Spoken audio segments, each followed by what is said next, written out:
Good evening. My name is Quinn Mann. Today is Tuesday, July 7th, 2026, and this is the South Burlington Development Review Board meeting.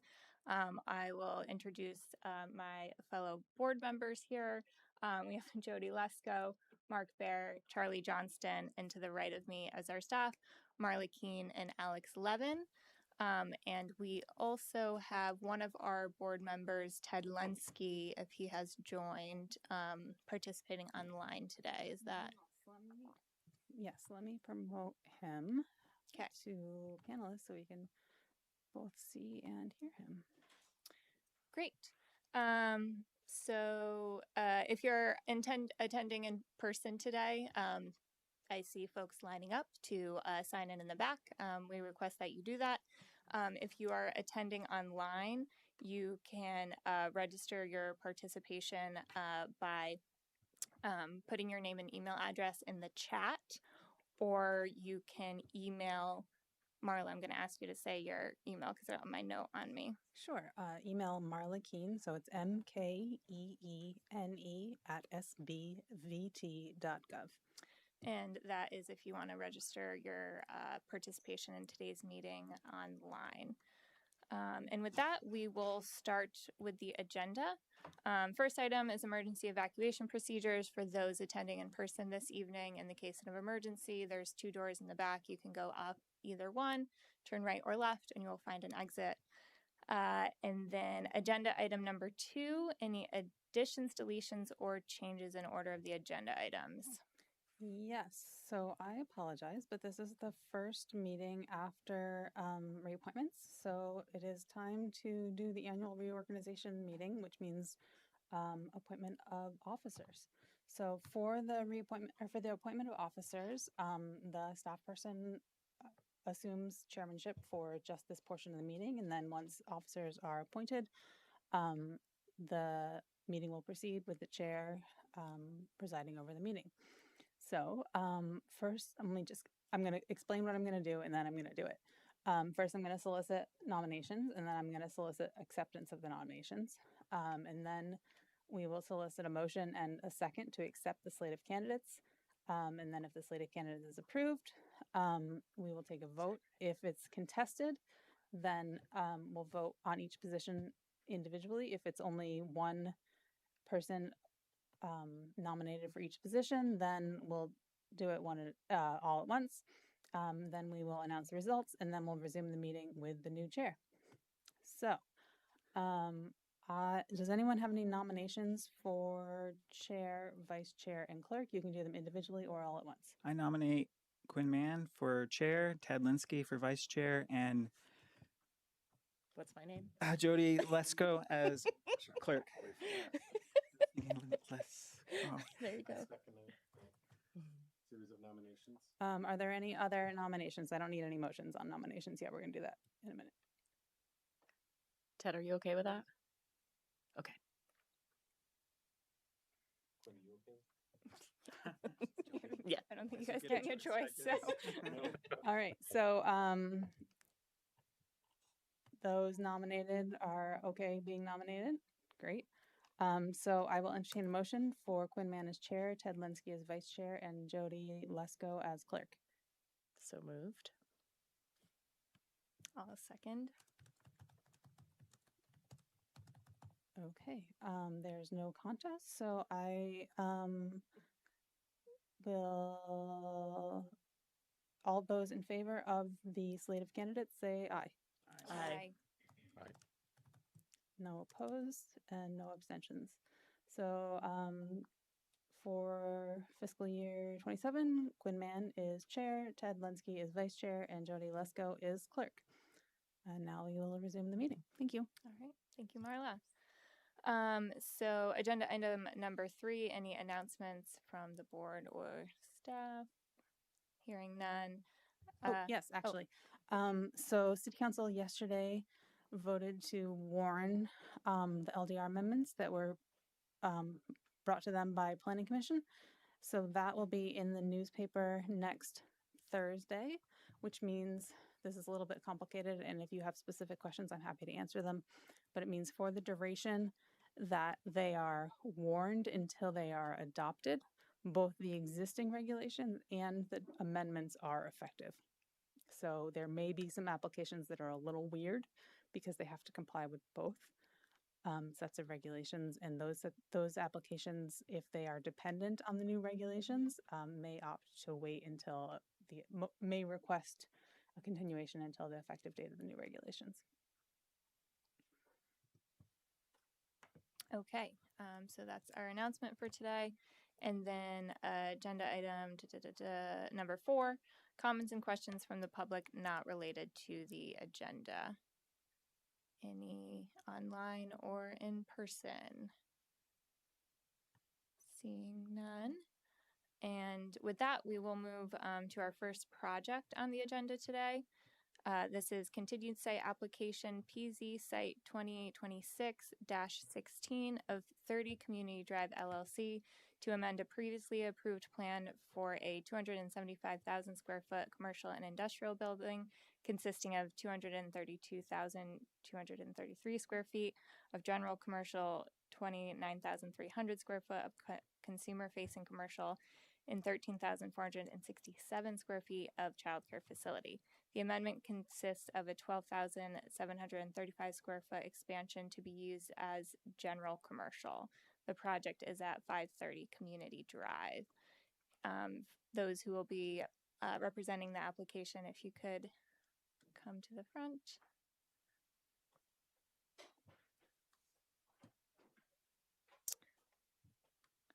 All right, and if you guys could introduce yourselves. Good evening. My name is Lucy Thayer. I'm a landscape architect with Bowman. Hi, Alex Gagnon with Beta Technologies. And do you guys have anyone online this evening? No. Yeah, I don't believe so. Okay. So this is a continuation. We saw you guys last meeting. We swore you in at that time, so we don't need to do that again. I think actually they may have been represented by a different person from Beta, so you might Oh, want to okay. swear Alex in. Okay. So raise your right hand. Do you swear to tell the truth, the whole truth, under penalty of perjury? Yes. Okay. Thank you. Thank you for that catch, Marla. And so, like I said, we saw you last meeting. There was a couple items that we needed to touch base on, and our request included revised lighting, landscaping, utility, architectural, and site plans. And a lot of that you had provided, and we got a preliminary look at last meeting. And so before we dive into the outstanding staff comments, just wanted to provide you the opportunity with any overview that you wanted to provide between now and last time we saw you. I don't have any. No, I think we can jump great. into the comments. Yep. Sounds good. So this first one is, so there's 2 parts to this request. So the board staff recommends the board asks the applicant to explain the proposed changes and require them to provide revised plans. And this is regarding the proposed increased height of the building that would result potentially in an increased height of the cooling tower. So could you speak to that? Yeah. I don't know if we've got the elevations that we're able to pull up. But yeah, we a minor change since the last meeting. We decided to put a CNC into this addition. It made a lot of sense from a cost perspective. We'd been originally looking at reworking the existing structure there, so rather than do that, we just moved the CNC out into the addition. And what that resulted in was a raised section of the roof. It doesn't actually raise the cooling tower. It's just going to raise that section right over the CNC.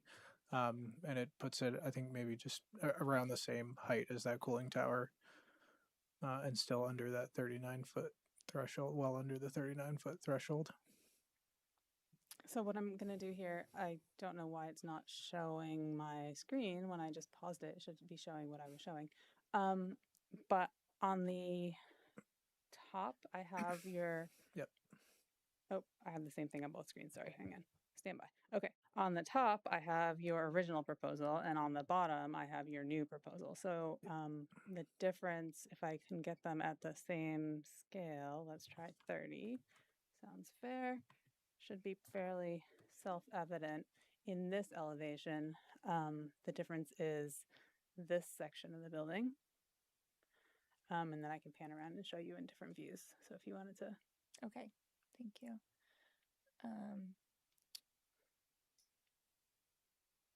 So that's quite a big difference. Alex, how high is that? That's at 130. And I think floor elevation is at 100, so about 30 feet.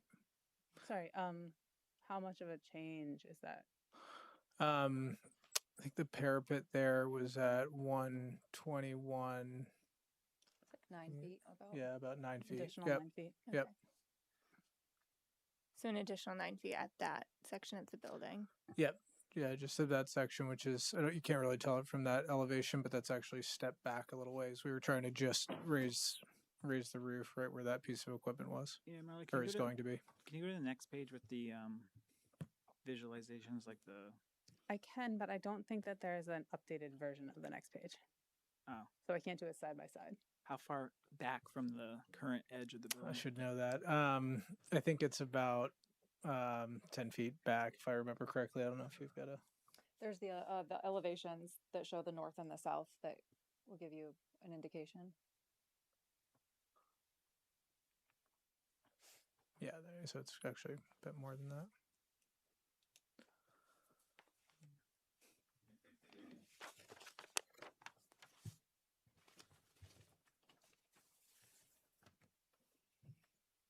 So yeah, call it 20 to 25 feet back. We also noticed there were some other changes, probably incidental to this change. So if we go to this view, you know, the location of that tower has been moved from sort of over here to over there. And then the third change we noticed was the way the windows were laid out has changed. Now they're going all the way to the corner, whereas before they were stopping short of the corner. Yeah, that's right. Yep, I'd forgotten to bring that up. Okay. So we can continue the general discussion too, but just want to touch on the second part of this, which is having the applicant look at whether the change will result in the cooling tower exceeding the 39-foot allowance that's allowed by the FAA in this area. It will not exceed that. No. Yeah, so it won't exceed. Nope. Okay. All right. So with that, Marla, thank you for the overview with those side-by-sides. Board, do you have any thoughts, concerns about this change from the last time we saw this? I don't have any concerns with it, and the window change I think actually might be an improvement. So, but in general, I think I don't have any concerns with the project overall from an aesthetic standpoint, or massing or height. So. Okay. Appreciate that. Any other comments? Feeling good? Okay. So I do, obviously, we were just looking at revised elevations. Staff, do you have the revised plans, drawings, height information? I know we just talked through some of it. Do we have that sufficiently at this point, or is there anything else we would need before closing? Yeah, just to be clear, the half of the overlay that Marla had on the screen was received after you received the packet, so you wouldn't have seen that height. I think we have everything, but I would need to do a deeper dive to be sure we have everything. Okay. That means it. But from looking at this, nothing is going to exceed that 39-foot allowance. So it's a trust and verify situation. I think based on what we just went over, this is a situation where, and we'll have you respond as well, but board, I think this is a situation where that's reasonable. Does anyone have concerns with that? And then I think, of course, if you're aware, if we close tonight, confirm and verify and something is off, we just run the risk of having to reopen. But again, based on the discussion, what has been provided, it seems like that's unlikely. So is that something you're comfortable with as well? Yes. Yes. Yep. Thank you for confirming. All right. And this is item number 2. So last time we had a pretty robust discussion about the outdoor vaporizer stacks, and we had requested the installation of sound mufflers to mitigate noise in kind of emergency situations. And so the proposal or updated proposal that's been received is installation of a back pressure regulation. And staff notes that this valve eliminates the need for emergency relief muffler. So we are looking for the board to think about if that additional valve seems sufficient to address the concerns. Ted, I am just going to throw this one to you to start for your thoughts. I'm good with that. That from a design perspective, that should work fine. Okay, great. And board, any other thoughts? Sounds good. So yeah, thank you for that alternative proposal, and we'll condition the proposal accordingly. And moving on to comment number 3. So this is under landscaping. And so this is comments from the city arborist, specifically around the honey locust trees that are proposed. And he is looking for confirmation about the surface area you have per tree. And so, yeah, could you clarify that?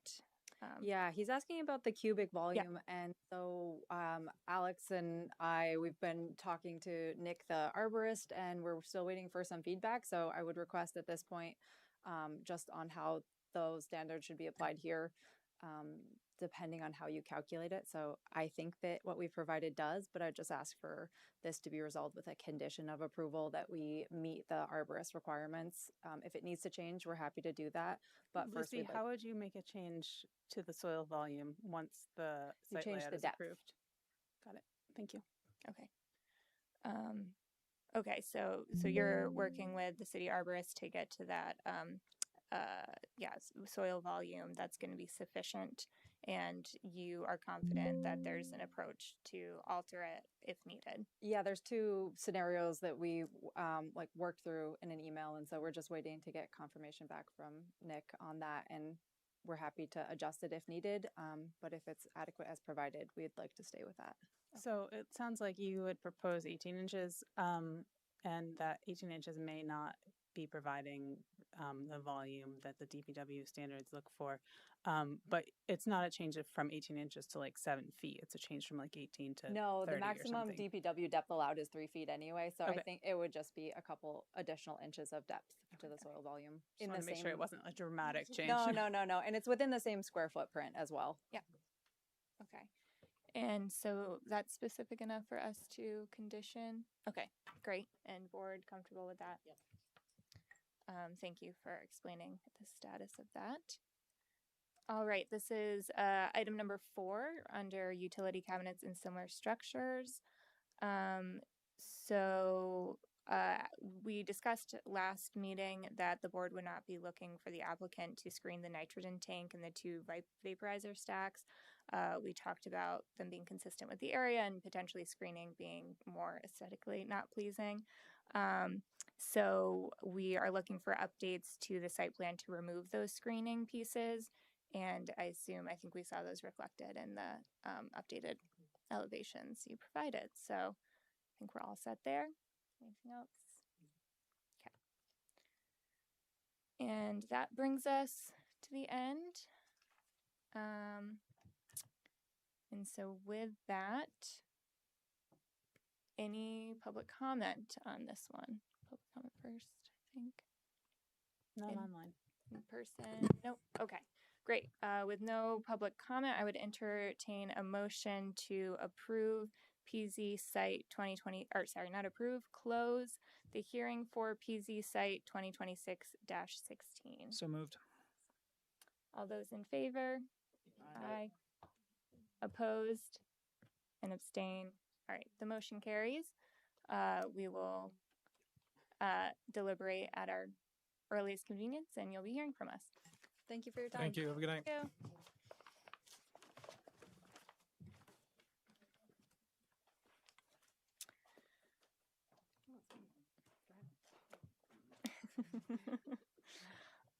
All right. Moving on to agenda item number 6. This is site plan application SP 2618 of the City of South Burlington to amend a previously approved plan for Red Rocks Park. The amendment consists of stormwater improvements, parking improvements, and slope stabilization measures. The project is at 4 Central Ave. And I see application representative has come to the front. Could you introduce yourself? Hi, I'm Silken Kirshner. I'm the project manager of transportation and open spaces with the City of South Burlington. Great. And I will swear you in. Under the penalty of perjury, do you swear to tell the truth, the whole truth, and nothing but the truth? I swear. Okay, thank you. And so with that, what we have here is a draft decision of findings of facts and decision. And so it looks different than the staff reports we typically have. And before we kind of get into looking at this, I just wanted to provide you the opportunity to provide an overview of the project if you wanted to do so. Yeah, a brief overview of the project. There's 2 main project areas along Central Ave in the parking area. So that will be resurfaced. We will be adding a shared use path between the tree line and the existing parking lot so that pedestrians are safely out of the roadway. Right now, there's kind of a curved sidewalk that just dumps into Central Ave and it leads people toward meandering down the road. So that's really what we're trying to limit. Stormwater treatment is going to be added in this area for redevelopment. And then the second project location is down by the beach. This beach access path road has been very frequently eroded and washed out. It's a really common maintenance item for our DPW crew. So we'd like to put some effort into making sure that this erosion improves. So some of those improvements are stormwater conveyance, like a level stone spreader, a swale. The trees will be protected with gabion walls so that we don't have to chase the grading too far back up the hill so that we can protect as many trees as possible. And the outlet that's currently on the beach is a pretty dilapidated, rusty pipe, and we'd like to improve that and cover it with some field stone so that it's still at least somewhat passable for beach walkers. Great. Thank you for that additional background and context. Board, any questions or comments? Okay. And with that, as I noted, we have a draft decision. There are no kind of decision points that are highlighted for discussion from the board. So I'm also not hearing other discussion from the board here. So at this point, we'll just move to public comment if there's any in person or online. Yeah, do you mind just coming up to the microphone? And when you get up there, there's a push on the microphone and that will light up the light to be bright green. And if you could say your name and where you live. Lucy Yankowski, 35 Central Avenue. I abut Red Rocks. It's a constant battle keeping it back, actually. And this is a project, both of the projects, I mean, I grew up in Red Rocks before it was Red Rocks. I still live there. These are 2 very, very needed projects that need to get done. It is an issue with people walking up the middle of the road because they tend to forget that there is actually a neighborhood down there. And so it's safety. And I loved the idea of the walkway.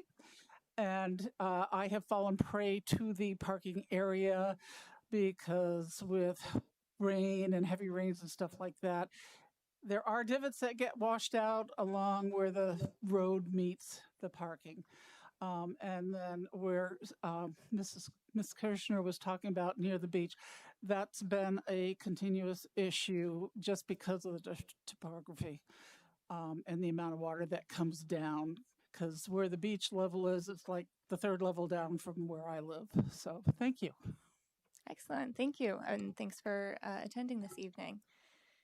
And anyone else? I don't think we do. So with that, I would entertain a motion to close. Oh, yeah, please. The riprap you're placing from the outfall at the beach, is that above the mean water level or below the mean water level in the lake?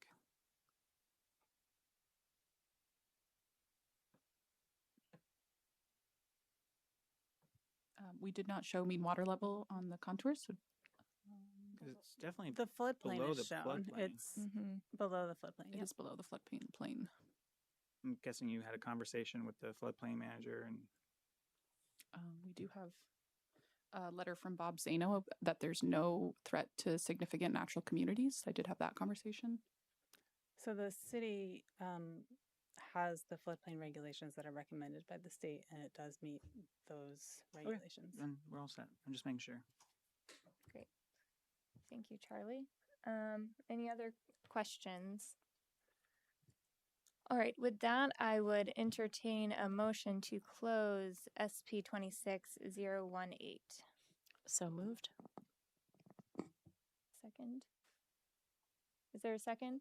A Sorry. second. Okay. Thanks. All those in favor? Aye. Aye. Opposed? Abstain. All right. Motion carries. And you'll be hearing from us after we are able to deliberate on this. Thank you all for your time. Thank you. Appreciate it.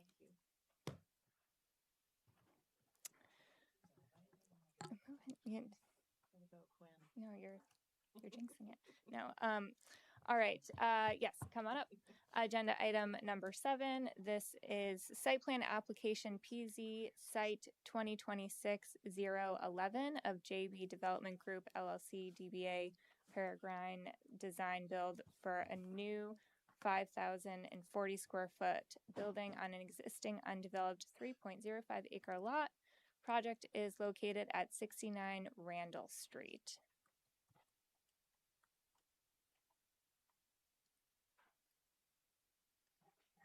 Okay. And thank you guys for making your way to the front. I will start by asking you to introduce yourselves, and then I will swear you in. Very good. I'm Dave Marshall from Civil Engineering Associates. I'm Jillian Bartolo, owner of JB Development and co-owner of Peregrine Design Build. Griffin Allen, co-owner of Peregrine Design Build. Great, thank you. So if you could raise your right hand, or sorry, Dave, take your word for it. Do you swear to tell the truth, the whole truth, and nothing but the truth under penalty of perjury? I do. Thank you. And sounds like you guys don't have anyone online either. Just you guys. Great. Want to make sure we didn't miss anyone. Okay, with that, I think it's the first time we're seeing you for this project. So if you wouldn't mind just starting with an overview, that would be great. It's the Very good. first regular site plan application you guys have had in a Yeah. like a year, 2 years. Like a new build, right? You said a new building on a vacant lot. We haven't had that in a while. Yeah. It's a real normal project. Thank you. And yeah, so with that, if you could provide an overview. Very good. So the project is located at the intersection of Randall Street and Meadowland Drive within the Meadowland Business Park.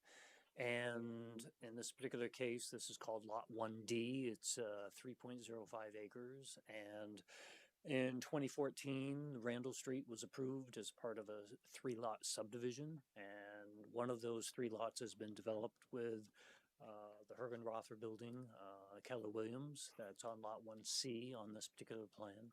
Highlighted one again is Lot 1D, and north is straight up. Undeveloped to the west is Lot 1E.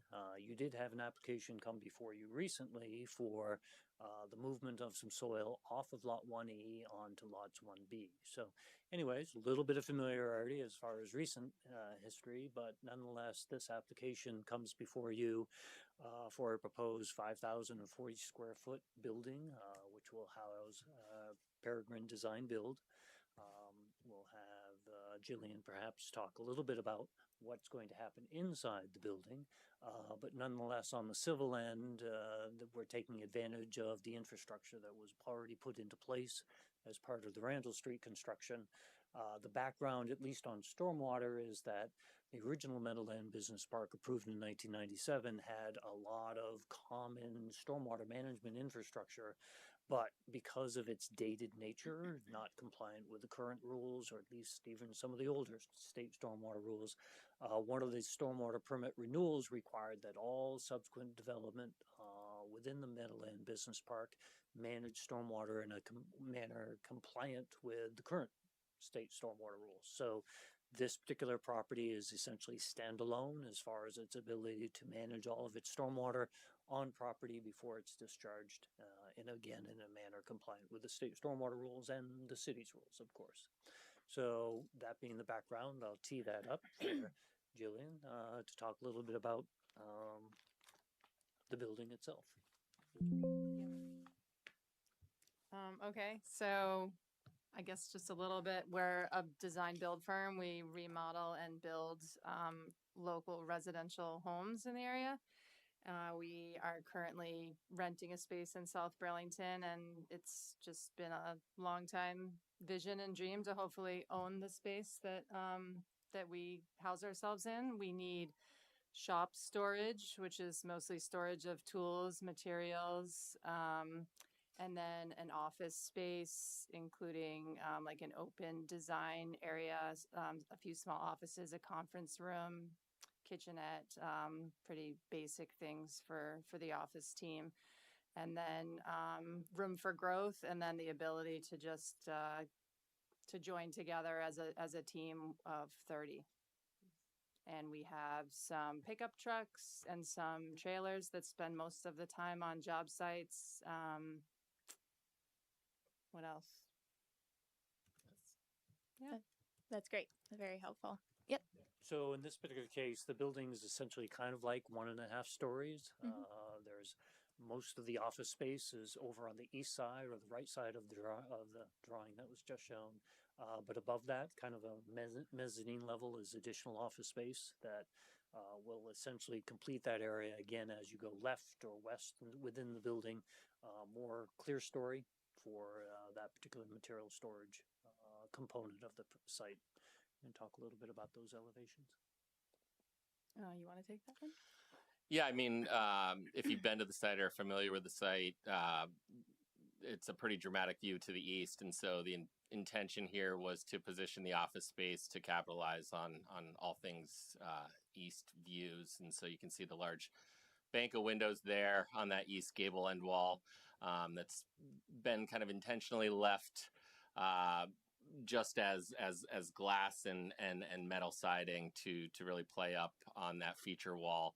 On the first floor will be a large conference room, again capitalizing on those views, and the second floor is a kind of a double-heighted vaulted space for all the design workstations, and then the other elevations on the building, just trying to utilize windows where we can to bring scale and kind of a comfortable architecture to the building. The shed roof obviously just accenting the entry area, utilizing some natural materials to complement the graphite metal siding, just to complement things, and just punching openings where we can that make sense, not only in the rest of the shop spaces, which will be, relatively utilitarian, but using windows just to bring a scale to the building and not leave, large walls of blank kind of siding material. And if we can just back up to the site plan, one thing that's a remnant of the 2014 subdivision approval is, as part of the industrial open space district, the concept is not only to promote commercial uses, but also to promote the open space nature of the area. So one of the requirements of that particular 2014 approval, subdivision approval, was a perimeter path. It's a gravel path that goes around all of those 3 lots, lot 1C, 1D, and 1E. And in this particular case, the path has been built on that built out parcel 1C, which is to the north of this particular area. And this application seeks to implement the requirements of the original approval. This particular path is not as far downhill as what had been approved previously. It's been moved uphill to actually make it more environmentally sensitive, only because the wetlands have moved over time. So that's, again, just more background of why a particular feature is shown here and its character in regards to compliance and consistency with the prior approvals. Great. I have a question, not apropos of anything you've said so far. I'm just curious. You mentioned you have some vehicles, and they spend most of their time at job sites. Presumably at night they come home. No? No, we have 6 pickup trucks that our lead carpenters typically keep on the job site or take home because they go back to the job site the next day. So we don't really have any overnight vehicles. We have a couple, maybe a trailer or two, depending on the job. If the job that's being run doesn't have space for the trailer, but it's like a pull behind trailer that holds tools. All right. And they're logoed. I'm sure you thought this through. It just occurred to me if I had a business like yours and was just for the first time owning my own place, so to speak, which sounds like you are, right? We'll see. I think I'd want, and owned all those vehicles, I'd want at least the capacity to put them under a roof somewhere, you know. Have you considered, I mean, is that a deliberate decision not to provide for that? Or it didn't seem high enough on the scale to warrant? Yeah, I think. I would say it's not necessarily deliberate. We just haven't, having worked for Peregrine and co-owned it over the course of the last 15 years, we've never had the need for it. And like, as Jillian mentioned, our lead carpenters take them home every night. There might be, again, the occasional trailer either parked in a spot or, even potentially within the proposed shop space as well. But we rarely have vehicles consistently parked at our current office space. Well, how about maintenance? I mean, who's responsible for maintenance? Are the carpenters who drive them take care of that, or? Yep, they're in charge of bringing it to the auto body shop, taking care of, if their brakes go, okay. God forbid they get in an accident. So it's never out of commission at your facility? No. Right. Just a thought. There are 2 garage doors proposed, 3 total, 2 in the main space where potential future design would allow for 2 cars at a time to be in that open space. I'm sure you've considered what's important. I don't want to take more time with it. Okay. Thank you, Frank. And yeah, just recognizing that the applicant did get into some of the items I think we'll address in detail with the comments, but any other things we want to touch on before we get into it, board? I'm sure if we're going to get into them later, it's going to just the design of the building, the colors and stuff like that. So I don't know. Yeah, I think we have a comment about that. So if we can, Yep. Yeah, sounds great. All right. And so with that, David's been here a lot before, but I'm sure you guys took a look at the staff report. There's items that are highlighted in red. I think you saw us go through a couple of the other ones. We'll go through those, have discussion amongst ourselves or ask you for feedback. So that's how this goes. And so the first item is just noting the front setback. Staff has noted that it's 3 feet more generous than is required. And below, we talk about some potential conflict with the river corridor. So just noting here that, use of the smallest front setback could potentially help with that. Really, this comment is just awareness, but if you had any initial thoughts you wanted to provide on that. So no, that's just our first confession, my first confession for the night is that was just a oof on our part. We should have shown the building. We wanted the building as close to Randall Street as possible to give more flexibility on the south side of the building. So we are in the process, have revised both to show proper setback distance of 50 feet, as well as to actually move the building to 3 feet to enable more flexibility on that south side. Okay, great. So those will be in revised plans that you're in the process of. Great. And so moving on to comment number 2, this is about the building placement and orientation and maintaining or establishing a consistent orientation to the street. So staff here just want to note that the north facade, which fronts Randall Street, is what is visible, obviously, when you're arriving from this site. And staff recommends the board require the applicant to enhance the orientation of the building to the street through improvements, and then list some recommendations. And so to start, because you guys touched on this a little bit in your overview. Mark, I just anticipate, is this an area that you wanted to touch on?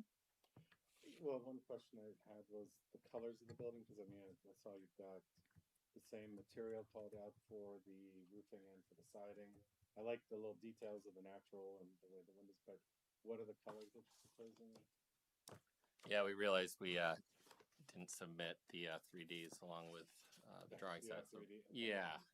Are you allowed to look So at we these? got the stuff that Dave sent in today, so Alex can pull Okay, any great. of that up. Okay. Yes, you can give them to us if you want to. We're allowed to look at them. I mean, if it would be helpful, I'm happy to bring them up there. Use the bookmarks. Yeah, The sure. bookmarks are well labeled. But well, the comment about adding some of this to conference Not that one. room, Yeah, I wasn't sure about that comment. because I think that the elevation facing Meadowland Drive is very nice, you know, especially with the wood accent, you know, and the bays of windows. But I think the elevation facing Randall Street as you come up is kind of lacking. So the staff comment here, I agree with your comment about the elevation looking really nice. The comment was about the orientation to the street more so than the appearance of the building. Right.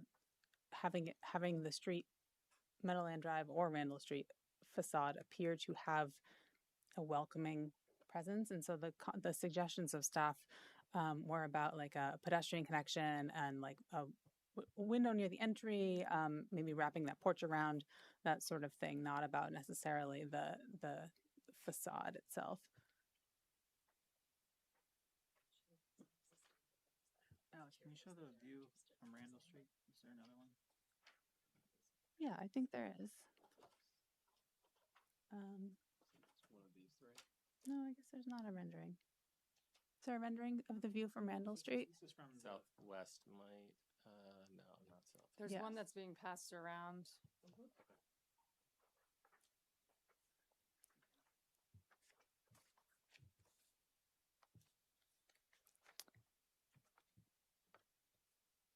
You can show the elevation at least, right?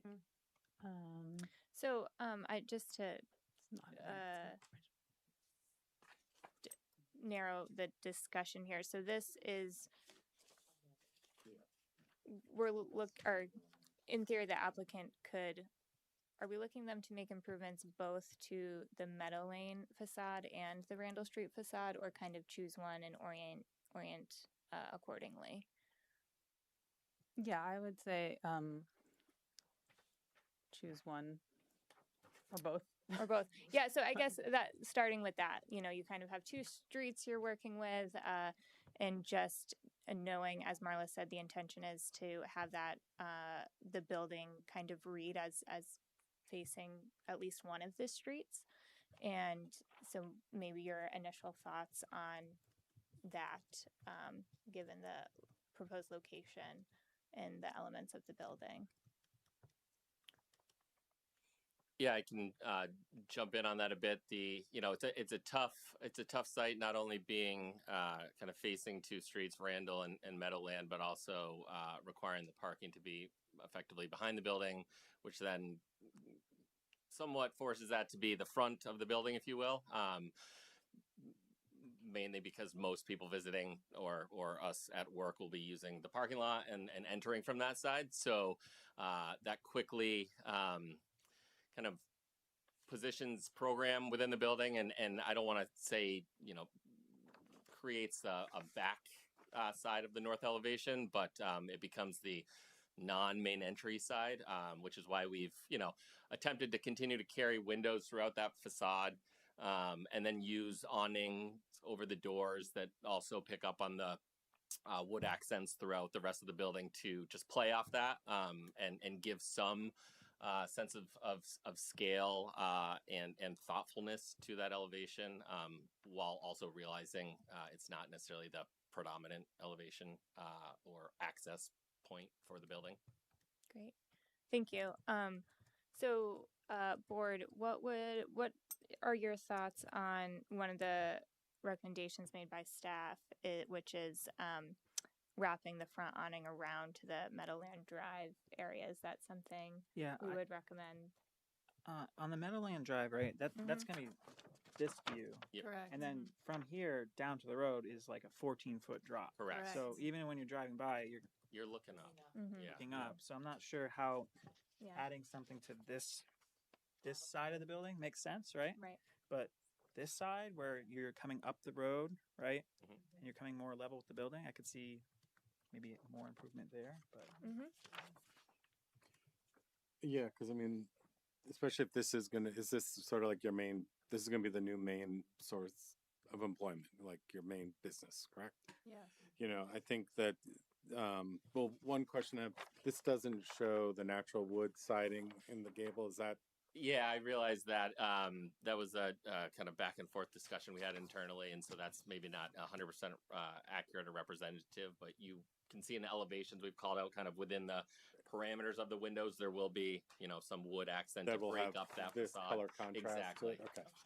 Okay. I do think that, you might want to, and again, as you know, architects are very good at spending other people's money, and I'm an architect, so I'll just throw it out there.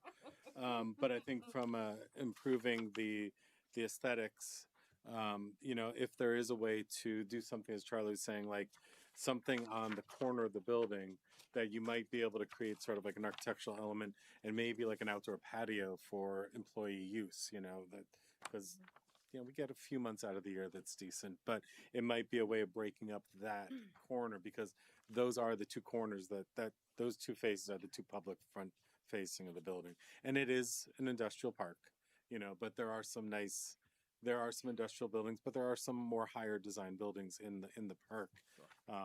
So I think that you've got some nice details and some nice scale to it, but I think if there's a way to tag onto that corner, as Marla brought up and Charlie, it might be a nice way to get that corner of the building to pop and connect with.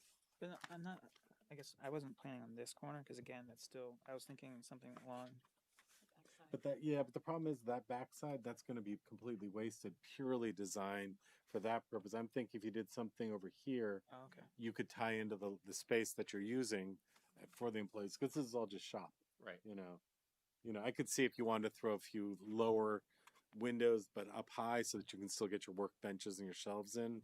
But I think because obviously that's a full 2-story space, correct? Exactly. Yeah. So we have those upper, clear story windows. right, but if you did some awning windows, sort of, at above head height, but I see what you're saying. Right, just kind of within that blank zone there. Yep. And that's what I was thinking is breaking this up. Yeah, right? yeah, but and if you wanted to throw like some, I don't know, if the brise soleil kind of shade structure on there out of the natural wood, Sure. that would be a nice way of breaking it up. So I And think anything you can do that would sort of break up the scale of the thing and get some more detail. And Dave, sorry. I was actually hoping that we could put staff on the spot in regards to these new additions or secondary, I'll call them, components of the building. Does that create a setback issue in regards to front separation from the street? So there is the option for porches to encroach up to 12 feet, I want to say, into the front setback without any need for modification of standards. And I would strongly recommend that if the board is recommending you do something, that they grant you the necessary modification beyond that. Right. Yeah. Thank you. So there's definitely waiverability there, and it may not even need to rely on a waiver because there is a provision for porch awnings. Great question. Thank you. And so with that great discussion, do you guys feel like you have enough feedback from us as far as what you might work on to present next time we see you? I guess one question would be, would you consider any landscaping be towards that improvement as well? Yeah. And just to note that there is a landscaping requirement for the civic space anyway, so that if that ends up staying your civic space, then that landscaping is going to have to be there anyway. Yeah. That's a different comment farther down. Yeah, so I think wait a second, you're not held to any kind of the specific ideas discussed here, but just the focus on that facade, something adding to it to break it up, to make it a little bit more welcoming and just aesthetic from that street side is what we're looking for. And again, if that's a patio or something that encroaches or anything on the building itself, landscaping, whatever is going to work best for you guys. Okay. Okay. All right. Does that, you guys feel good about reconvening? Okay. Excellent. Yeah, so the goal at this point is just for us to give you some feedback so that as you get to the next stages of sort of solidifying, that you have feedback from us that is both aligning with the LDRs and also gives you flexibility with how to do that, because we're not going to be prescriptive at this point. We're just going to give you some feedback on what we're seeing and how we need to apply those LDRs to what you're trying to do. Fair. Yeah. And at this point, there's a couple other items we know we're going to be continuing this, so that's why we're kind of taking the approach here of giving you some feedback. And then in between the meetings, obviously staff is available to help as needed. All right. So moving on to item number 3. This is also under pedestrian orientation. So you spoke to this in your overview. I wrote this and I knew Dave was going to have some sort of explanation. He was going to be upfront about it. And he was going to say, you forgot about this thing. And I was going to say, of course. Yep. Good. So yeah, the first part of this was really the role and purpose of the gravel path. And so you had reminded all of us that it's kind of a carryover from the previous approval. And it sounds like you've altered the location of that slightly, I think you said in your overview. Am I paraphrasing correctly there? Right. So the 2014 approval had a location that was closer to the stream than what is depicted on these plans. What we were trying to do was create a better situation than if we went out tomorrow and simply just built a path in accordance with the approved plans. So that's really quiz question number 2 for staff tonight is how much does a previous subdivision specific infrastructure improvement that was shown on the plans a requirement of the applicant by the city to put these things into place, with the understanding that the caveat was you didn't have to build them until you came forward with an application. So does that carry any weight in regards to the ability to put something in what otherwise today's regulations would preclude you from doing, i.e.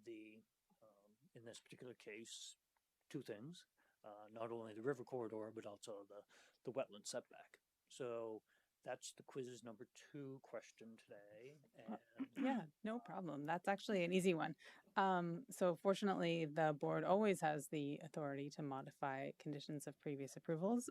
We always recommend they do so with caution, and staff can prepare a review of that 2014 decision and evaluate what circumstances led to that condition and provide an appropriate recommendation. But on the face of it, I would say it's likely that the drafters of that decision didn't intend to create natural resource impacts with a pedestrian path. And who are the users of this pedestrian path, right? It's not the people at this building, because they would have to roll down the hill to get to it, right? So, I mean, the intent of the use of the path was essentially for the neighborhood, but there wasn't any preclusion from other people using the path. And there's I'm sorry. And there's existing access because there's a sidewalk connecting up to the top of the hill anyway, right? Along Randall. Yes, there is. So correct. Okay. Okay, so that was one of the comments here, was to extend and connect the path to the existing Randall Street sidewalk. So is that shown? Well, I think the current. I mean, if we're gonna let them not do right. it, I'm just in case. So yeah, I think. Sorry to talk over. Can we bring up the site plan, perhaps sheet 2.1? That'll just help us orient. All the features. That would require the adjoining property, and so if we're potentially leaning towards it's not, doesn't make sense considering So the current status. The magic colors here, the green represents the wetland, the orange represents the 50-foot buffer in the industrial open space district. The blue line represents the river corridor, and the darkest hatch line represents the proposed pedestrian path, that again is part of that circular component around the three lots. And in this particular case, the conflict primarily occurs at that little elbow, close to the stormwater management facility, in regards to the lay of the land. Okay. So the staff comment here, without having that background of the 2014 decision in hand at the time, again, thank you. I know I can always count on you for Meadowland stuff. Was that this path kind of dead ends in nowhere? And, you know, we've seen what happens to paths that dead end in nowhere. They just kind of either don't get used and therefore disappear, especially if they're gravel, or a desired path gets made from their dead end to wherever it would naturally flow. And so the staff suggestion here was to guide that desire path or prevent it from disappearing into the mist, as it were, by having sort of the lowest effort option available in the interim until the adjoining lot gets developed to connect that path to the Randall Street sidewalk. And I don't know what that lowest effort option looks like, whether it's, you know, a gravel area like this, or if it's, you know, just a mode path, a commitment to a mode path or something, so that it kind of has a rhythm and some desirability for use. Yeah, if we could go to Plan C 2.6, which is the cross section of this path. I'm just thinking about, again, I mean, if you zoom in on the typical path south view, you got really steep slope. You're in the buffer. You're only making up grade with a waste block, you know. I would prefer just to see this path go away. Yeah, I think I'm seeing stormwater. I know the driveway is curbed and you're collecting that, but stormwater coming off this hill and continued maintenance on that is going to be, I'm sure it's stable, right? But it'd be easier if you're moving the building back towards Randall. It'll give you some more distance, but to get to a 3-on-1, which is preferred, right, for stability, it'd be easier to just eliminate the path and get that grade back to where it needs to be. Doesn't that make sense? Yeah, I'm sorry, I didn't hear. Oh, I'm sorry. I'm saying if we can eliminate the path, because we could remove that condition, right? You can push the building closer to Randall. You can get to a 3-on-1 slope, which is more stable and probably easier to maintain rather than this, which I could see being a long-term maintenance issue. Nobody's jumping up and down. Okay, all right. Build the path. Yeah. Okay, so yeah, that was going to be my question. So what I'm hearing is you guys are not attached to the path outside of just integrating it out of your due diligence. We're just complying with our requirements. So I would want to review that decision and understand the reasons for it before the board went all the way to don't do it at all. But I do agree with what Charlie's saying, is that you know, putting a path that results in all this extra effort that doesn't go anywhere and may not get used for another 10 years. Right. So the waste maybe block, there's some middle ground, right? Maybe it's like extending the Randall Street sidewalk or something that is a little more functional. now, if the path does have to remain, I guess in this detail, right, wouldn't the waste block want to be on the outside edge of the path to retain the gravel of the path? Because right now you would have a vertical drop. Correct. Okay. Just in case we have to come back to this detail, maybe adjust it. Yeah, okay. There's always going to be a balancing act between inside or outside.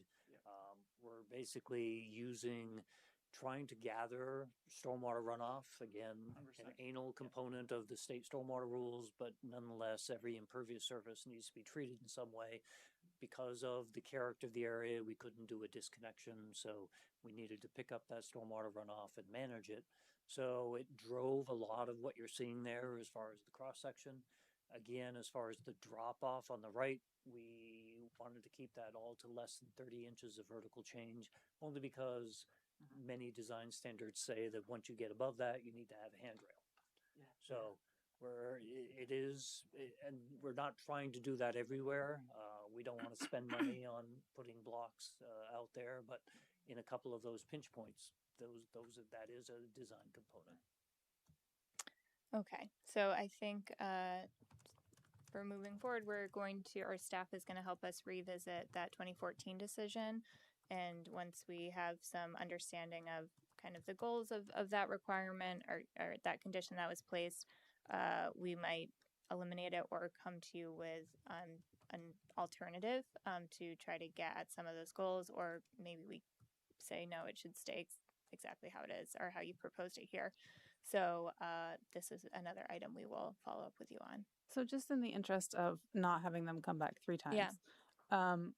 I want to flesh out a little bit, Alex, if you go back to C2.1, the universe of possibilities, so that, because we publish the packet a week before, we'll obviously work with them as much as possible. I'll get on reviewing this decision as soon as I can.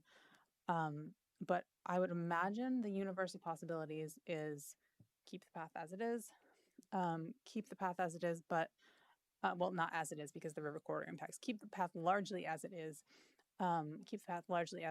With some nominal improvements to make it not dead end nowhere. Replace the path with, that's where I need your help. Is it extending the Randall Street sidewalk to the end of the property? Or I guess to the wetland line, right? So it's 100 feet of sidewalk instead of 600 feet of path. Is it putting the path like through the site? What are the universe of possibilities here? And I guess the final option would be no path at all. Yeah. I think extension of the Randall Street sidewalk makes a lot of sense as the alternative potential if we feel like we need to go that route. Oh yeah. If we extend it to the wetland edge, who's that serving? Yeah. You're not going to build it through the wetland. The other lots are supplied by another drive, like lot 1, if you go back to the main lot page, right? Lot 1B would have to be connected through one lot E, and you could say it's serving lot 1E right now. It has a crosswalk. Yeah, and wetlands is unlikely to approve an extension of Randall Street. Yeah. The state wetlands program, I mean, is unlikely. I fill in to the wetlands all the time, and it's not a great time.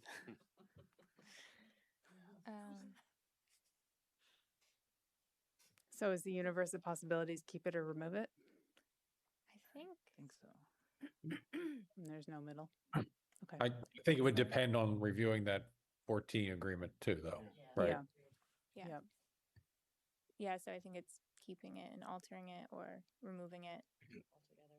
Yeah, I think if we could look at that 14 to see the intent and what the goal was of that, if there's some other option that comes out of that review, we could present, we could have that. Yeah, that's fair, Ted. Thank you. Okay.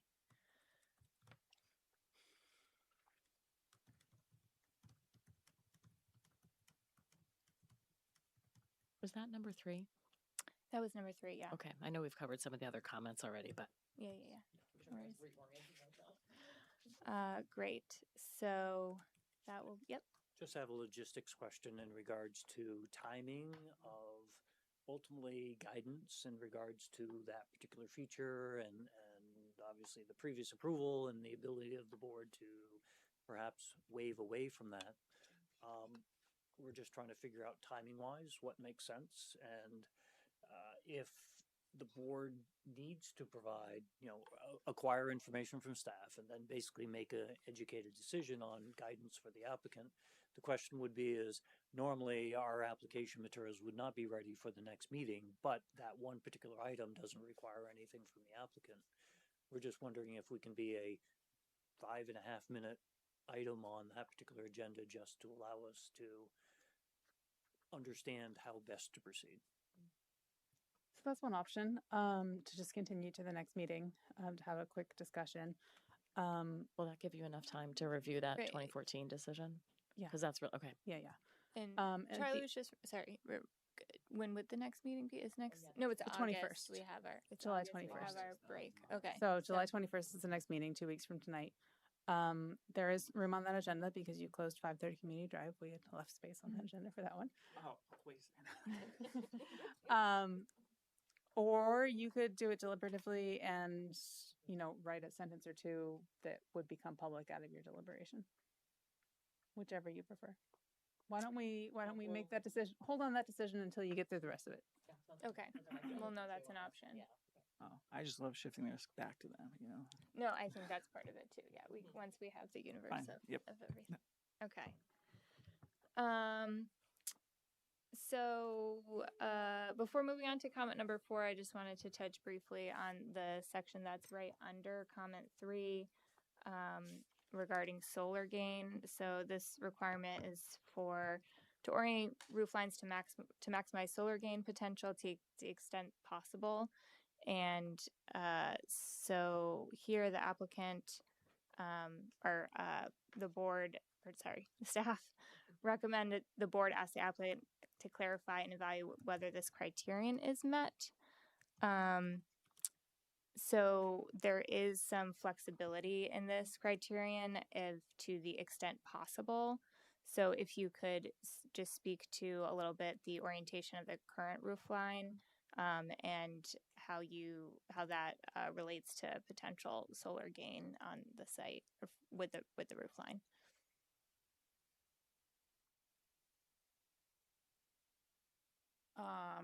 In terms of orientation, there is orientation to the south on a 512 pitch roof. Am I answering your question? So the solar gain is about the windows, not about the roof, really. So this standard is written really oddly, and I always read it as like solar on the roof, but that's not really what it's about. It's about solar gain being the windows facing the sun. Okay. And so after, I apologize because I didn't circle back on this after we figured out which facade was which because the 2 short facades weren't labeled, but we did figure out that the short facade with fewer windows is the facade that faces southish. So there's not a lot of solar gain potential on that lower facade that's on the screen right now. And the criteria is orient roof lines to maximize solar gain potential to the extent possible within the context of the overall standards of these regulations. So where your cursor is a southern. Yes. But that is that way because southwest, I would say. Yeah, but that looks that way because you do have on here that your future extension of the building, or is that already the potential future extension? Okay. Yeah. I would say, for us, south is predominantly been treated as the long side of the building. Maximizing in the office spaces where we can with windows, but also realizing that's kind of the functional large garage door access side of the building as well. So just trying to balance, the building's needs and where windows make sense with solar gain when possible. Okay. I guess I'm not entirely sure what you're necessarily. Yeah. Thank you for that clarification, Marla, and to you all. So just an opportunity for. I don't have any further concerns as far as under this criterion. Again, it's a kind of flexible. I think it's reasonable based on the design that's here. Any other feedback? Okay, so we will move on from that one. Thank you. Okay, so now on to comment number 4. So this is regarding relationship of structures in site to adjoining areas. And here we were looking for additional information about color, texture, or detailing of the proposed structure, which we've been over and you've provided here, which is very helpful. And if you could ask or if you could kind of narrative respond to how the design choices you've made here relate to the other buildings that are nearby. So I guess the first ask is if we can bring up there we go. Thank you. So one of the requirements is that we take a look at the existing buildings in the area, and these are pictures that indicate the character of each one of them. Some of them are panelized buildings, some of them are office buildings that have more detail.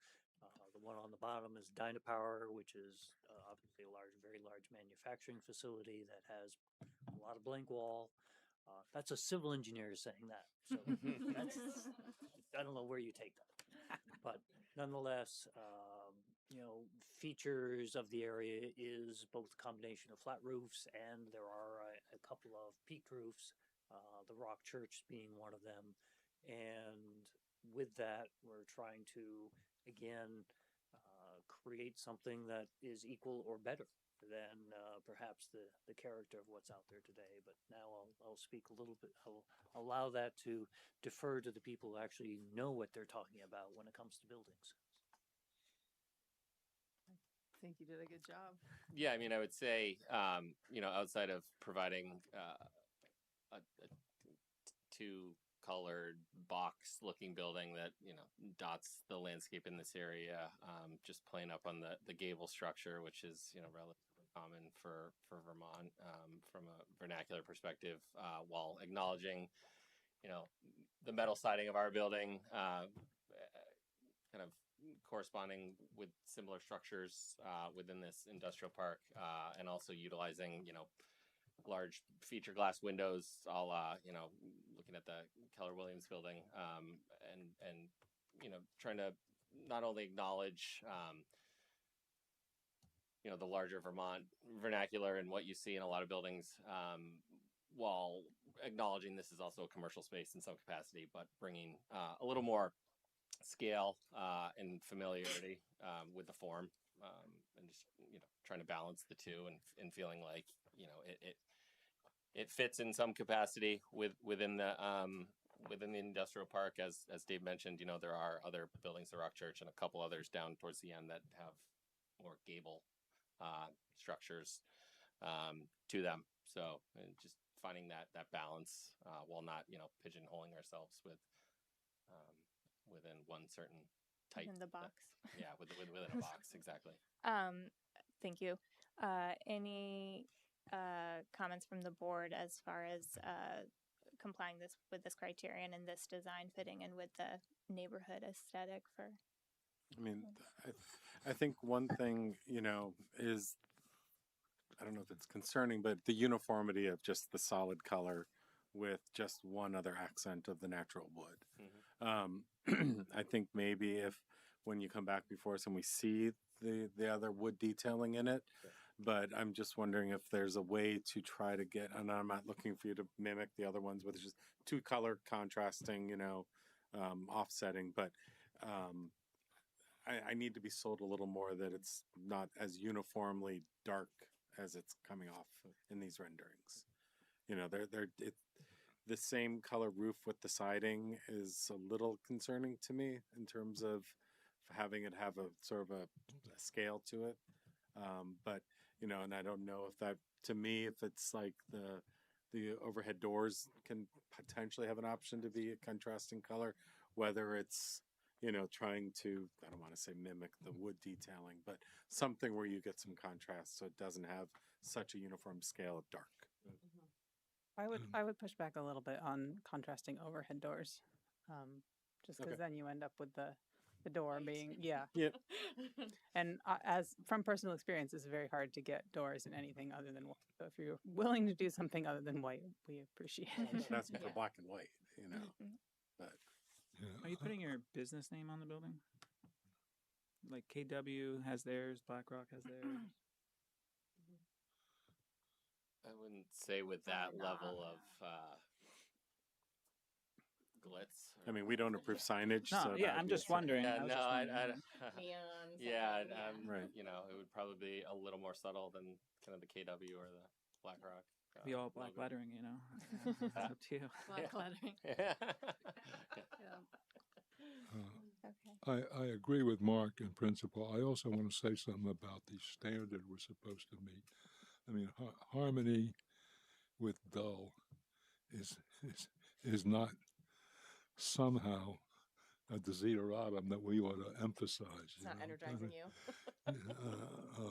there's nothing in particular about the buildings in the area that are not necessarily worthy of emulation.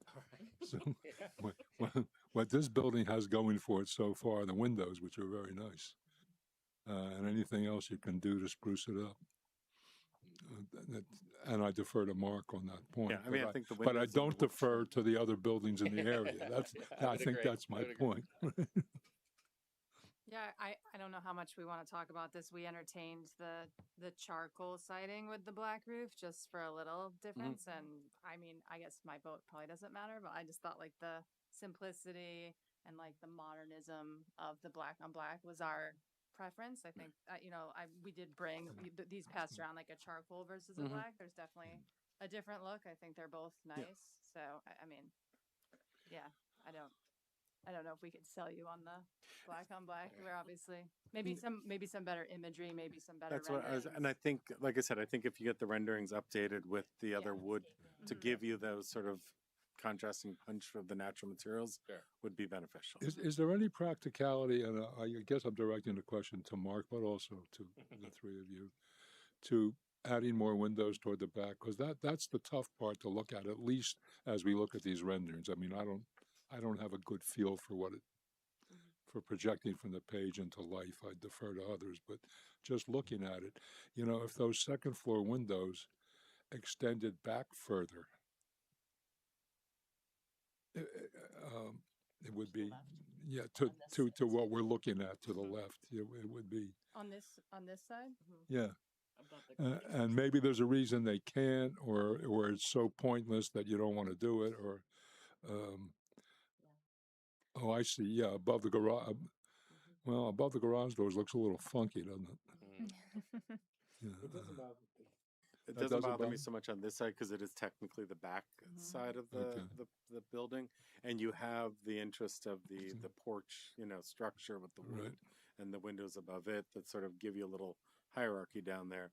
I think we did talk about the other side, which is the Randall Street elevation, looking at sort of adding some detail and some scale to it. Yeah, because you're just driving up, and KW's right there, and it's the red and white building, and then you're just gonna have the black background of your building. The more windows we put on that side, the more we have to look at that building. Okay, so I think the feedback here is we appreciate that there's actually a different type of building design going on here that you are going for, but it's still thoughtful and looking for some proposals to just break up the big black structure next time we see you. Okay. Yeah. Okay. Excellent. Great. And moving on to item number 5, this is under pedestrian connection. I think we covered this in part. So recommendation is to provide a direct pedestrian direct sidewalk from Randall Street to the principal building, which I think we do have in the site plan now. We did provide an updated plan, and it addresses not only item 5, but also item 6. So you get a twofer here. So if we can bring up sheet 2.1, what it does is depicts a new pedestrian access right off of the Randall Street sidewalk that brings you up to the north or the street facade of the Randall Street side of the building. So yeah, if we can focus in just a little bit more on that area. So is that gravel or concrete? I'm sorry. You tell us. Gravel or concrete? Are you proposing gravel or concrete? So it starts out as concrete with a bridge over the swale, and then after we get past the first door, it's shown as gravel right now. So it's concrete up until the primary entrance, and then That's correct. No, it's the first entrance, but the primary entrance is in the top right of the building. Oh, okay, right, okay. Is there a reason why you did that split? Cost. Yep. Okay. I mean, yeah, I don't know how much you want to hear. I think it would look the best as gravel, sort of in that meadow space, and a wood, stepping bridge. It would look much more organic. but I think we felt that that likely would not be accepted. So we are doing the concrete, but just in case it would, I think it would feel nicer as gravel. What kind of pavers are you using for the patio? Are they like a dark gray? Yeah, I don't think we've fully decided or put thought into it. I definitely think a bluestone-esque color would be the nicest. I mean, I see this as like wildflower meadows and grasses, and just trying to make that as inviting of a place to hang out in. So the more natural feeling of the materials, the better. Yeah, because I was going to go from the pavers to the stone. So then, the color stone, you could get crushed limestone, right? And be white, break up some of the black. Okay. Just ideas, right? I would go more bluestone, but yeah. More bluestone, yeah. We would definitely consider that.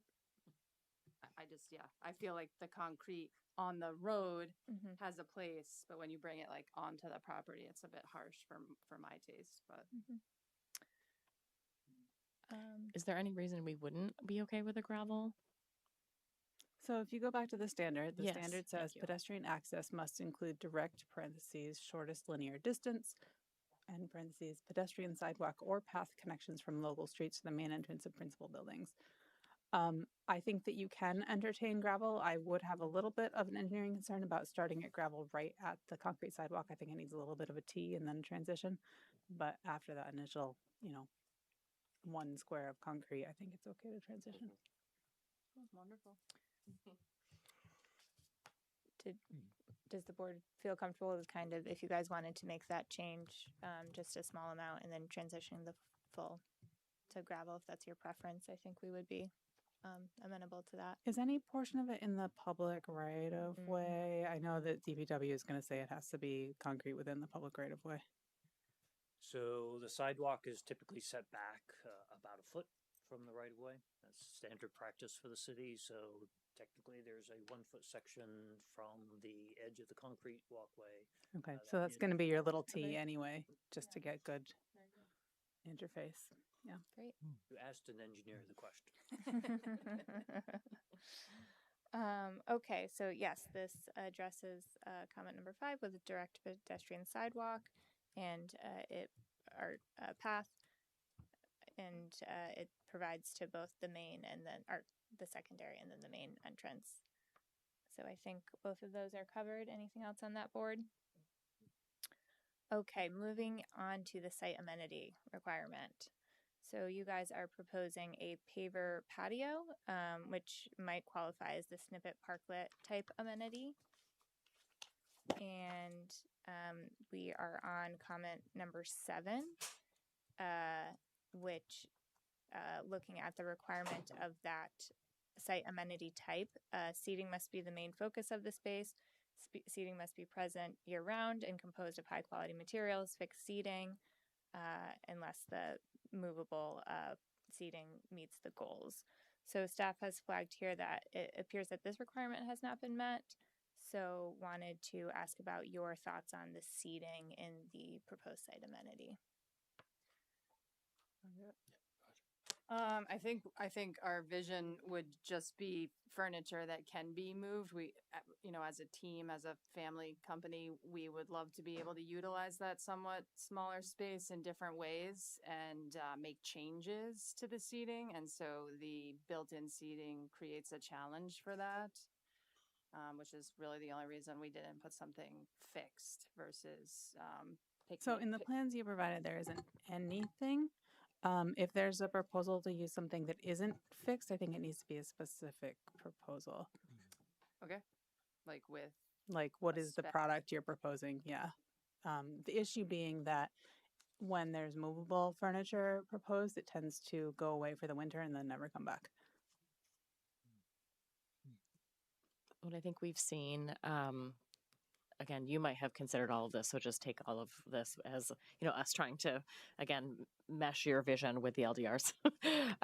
Thinking about seating sort of on the outside of a patio that can be stationary with some landscaping. So that sort of meets the criteria of some permanent seating while still making that space open for if you wanted to have seating that is movable. So I think that would also be worth maybe considering as sort of blending of sort of how you want to use the space and how it can be considered a public parklet by doing that. Okay. Yeah. Yeah, and yeah, so there can be a mix there.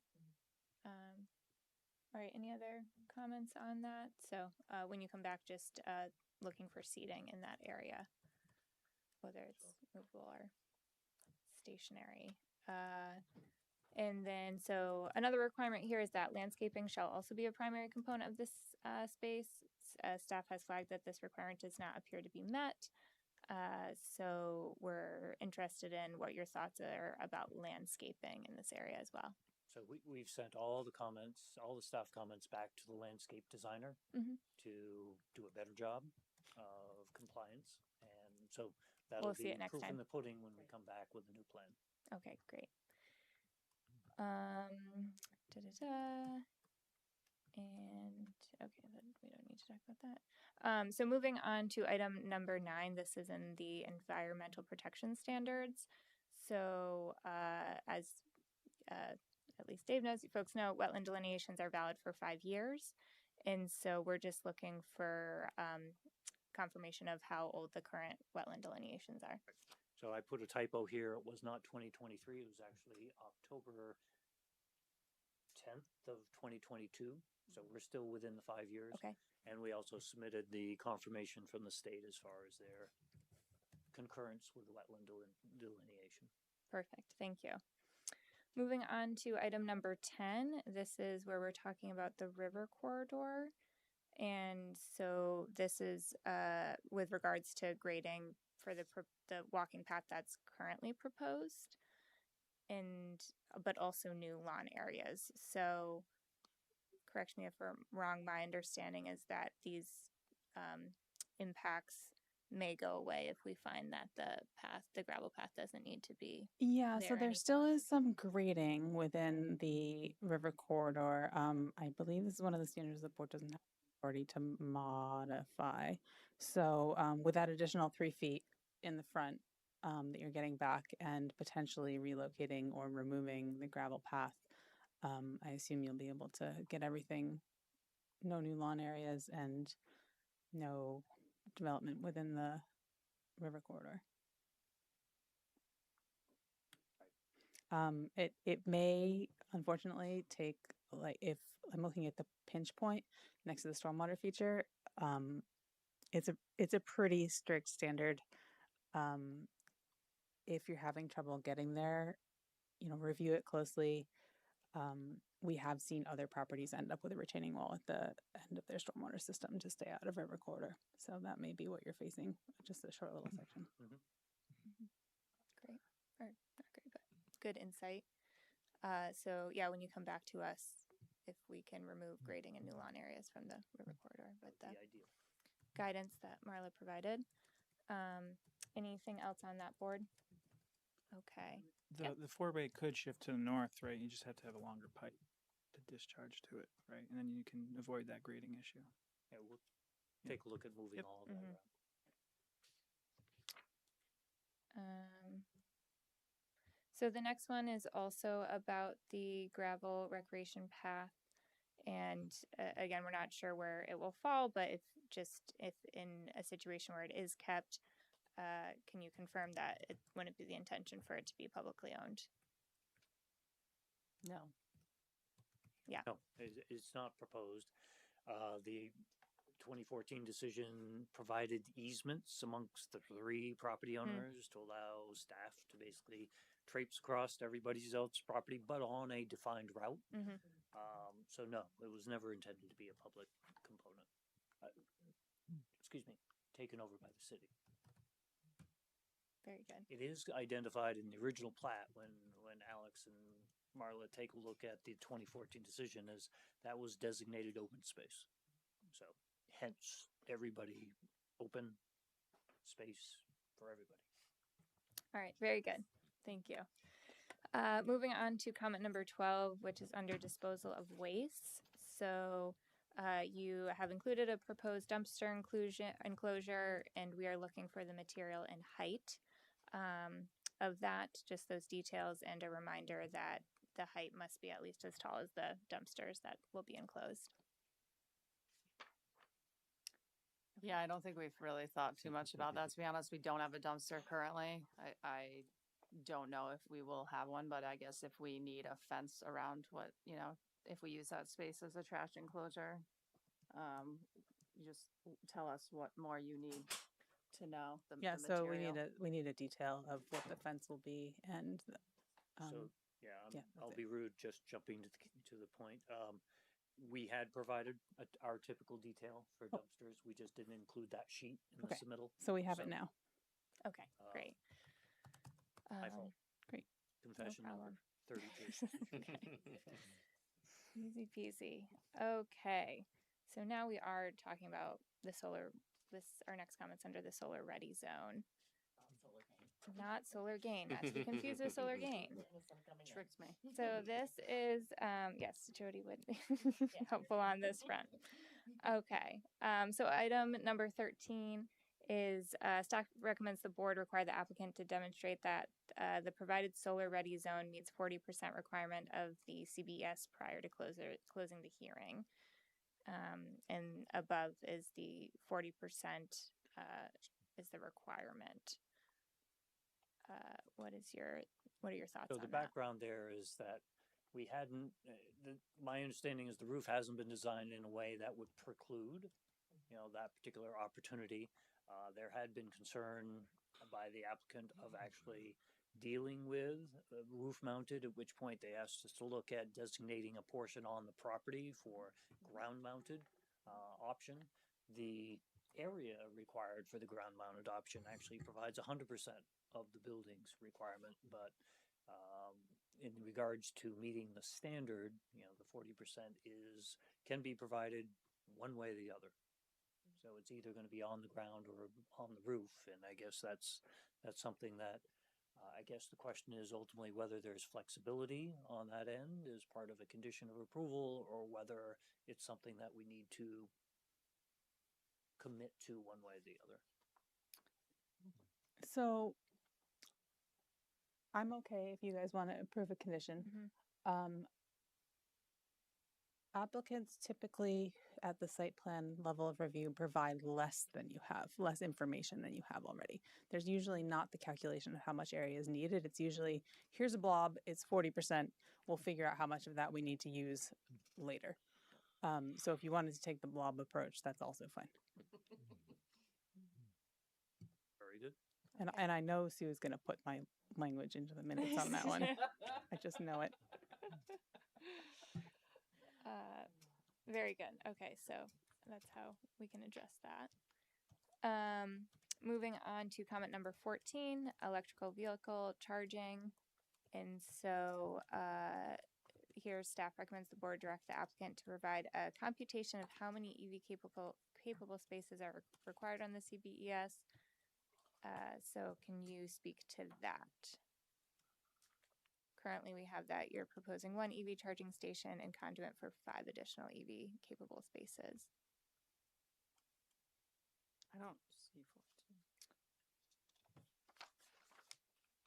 I'm also curious because I think CBs, there was some changes at the state government level too that reverted CBs from the 2024 standard back to the 2020 standard. So I'm just trying to find if that particular part changed. Right, I might so be able to put my finger on it, but I might not. The LDR standard still stands, where the CBs, whether you use the 20 or 24, requires EV ready. It must be when it requires EV capable, it must be therefore EV ready by South Burlington LDR. So whichever calculation you use, we need to know what the requirement is for EV capable, and then those need to be made EV ready. Yeah. It appears that the plans show EV capable, but there's not a lot of detail on the electrical plans as appropriate for this stage of review. So we just wanted that to be clearly shown to be EV ready and demonstration that it's the right number. So this is something you guys can go back and look at the requirement if you don't have that ready. But just to reiterate what Marla said, it's how many are required for this development, how many spaces, and then making sure they at least meet the EV ready requirement per the LDRs. So is that something that you guys want to kind of do your homework on, and we'll circle back next time? Yeah, we'll come up with a calculation and identify where those spaces are and how the infrastructure will be put in place to support the future. And it may only be one, as you have, but you know that calculation hasn't been provided, so we weren't sure. That is correct. Okay. All right. So, comment number 15, is that right? I didn't skip anything. Yep. This is regarding the space required for the truck movements. And so, in interest of reducing impervious surfaces and improving pedestrian safety through increasing the predictability of vehicle movements, staff recommends the board require the applicant to reduce the proposed pavement by at least 12 feet along the entire length of the parking area. And this was based looking at the truck turning movement exhibit that was provided, which shows there's at least 12.25 feet of excess pavement. So just wanted your thoughts on decreasing the amount of pavement there, as far as, again, in vein of decreasing impervious surface, but if that would have any operational impact to you as well. So there was a sheet that identified the truck turning movements after it had been backed in and what it takes to get it back out of there again. There you go.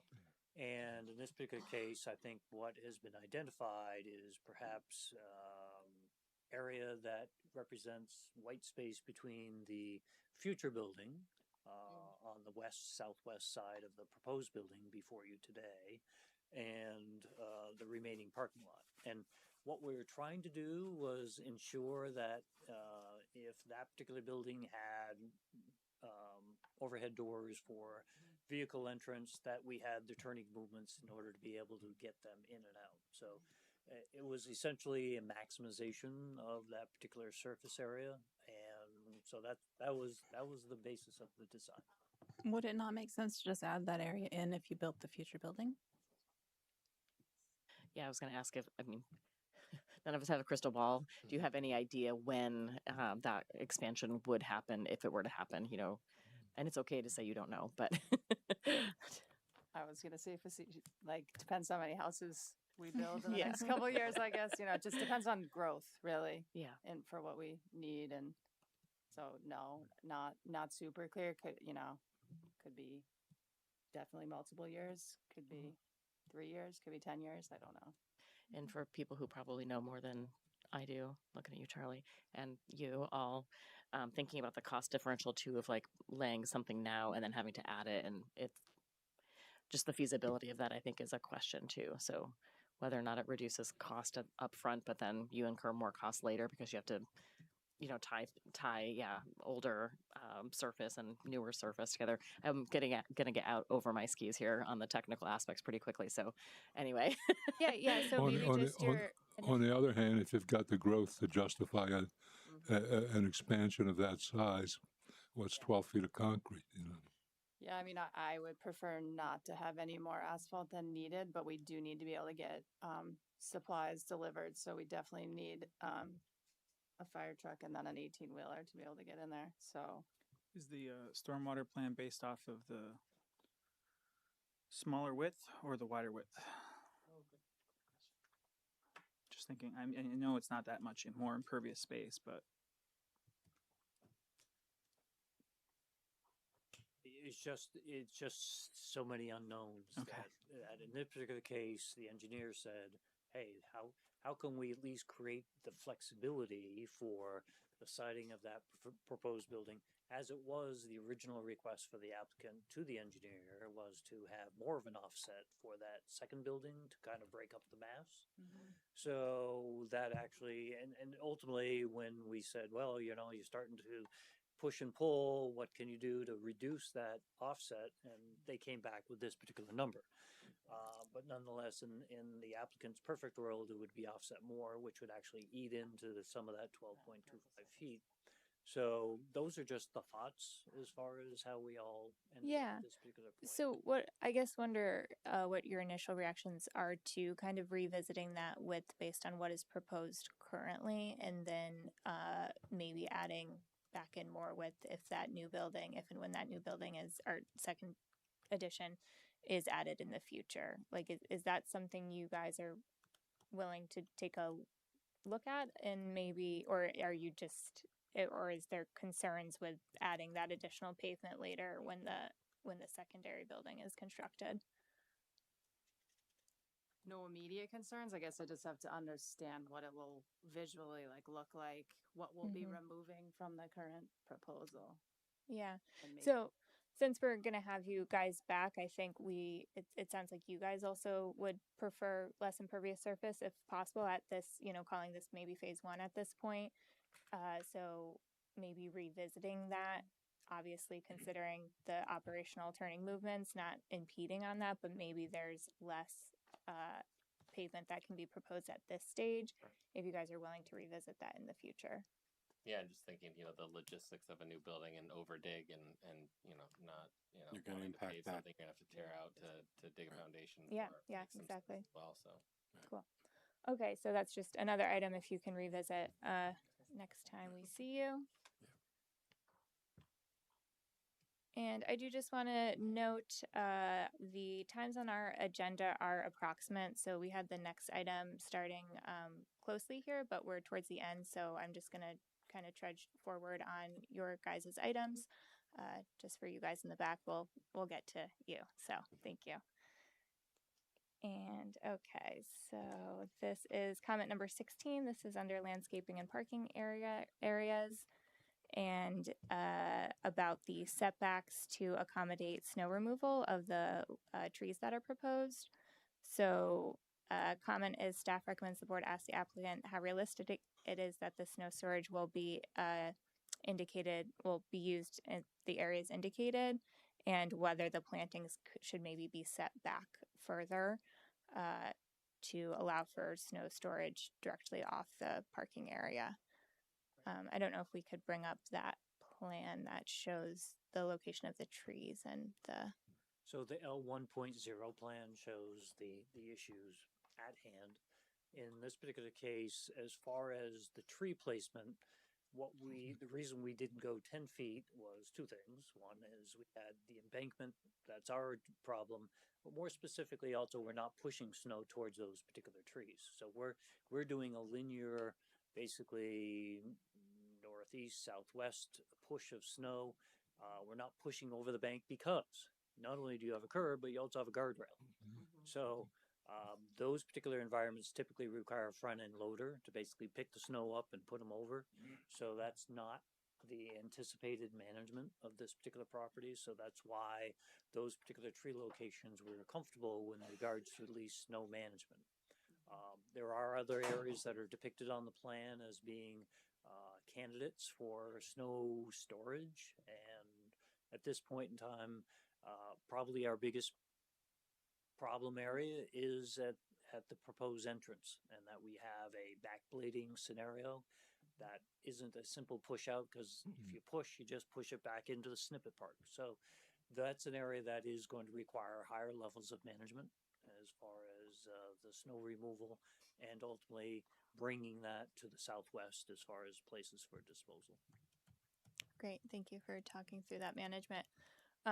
Based on that, I feel like what is proposed here feels reasonable. Does anyone have any feedback or concerns? Okay, not hearing any. Great, thank you. Moving on to item number 17. This is under landscaping requirements, and we are looking at the species distribution and the variety of species that are being presented. So staff recommends the board require the applicant to revise the plan to reflect the mixture of species required in the DPW specifications prior to closing the hearing. Yes. I'm not sure if you were able to revisit this, or it's just one of the tasks for the designer, landscape designer, will be addressing all of these comments. Okay, excellent. Thank you. We do get a lot of maybe not as many maples in the mixture. Yeah. So that's a request. I think the feedback is actually no maples from the this, but yeah, there's a specific mix in the DPW specs that were just updated. I want to say 6 weeks ago, so that comment isn't necessary to be made in Oh, so project it's by gonna be project covered basis. up already. Yeah. Okay. All right. Cool. Okay. Cool. When you look at the specs, you'll see it's like a pretty low percentage because he's trying to Diversify. not just Mhm. hit the goal for the city, but to make amends for having overplanted in the past. So it's even lower than the total goal for the city for the short term. Yeah. Medium term. Yeah, we've been told the city is over mapled. Yes. Technical term.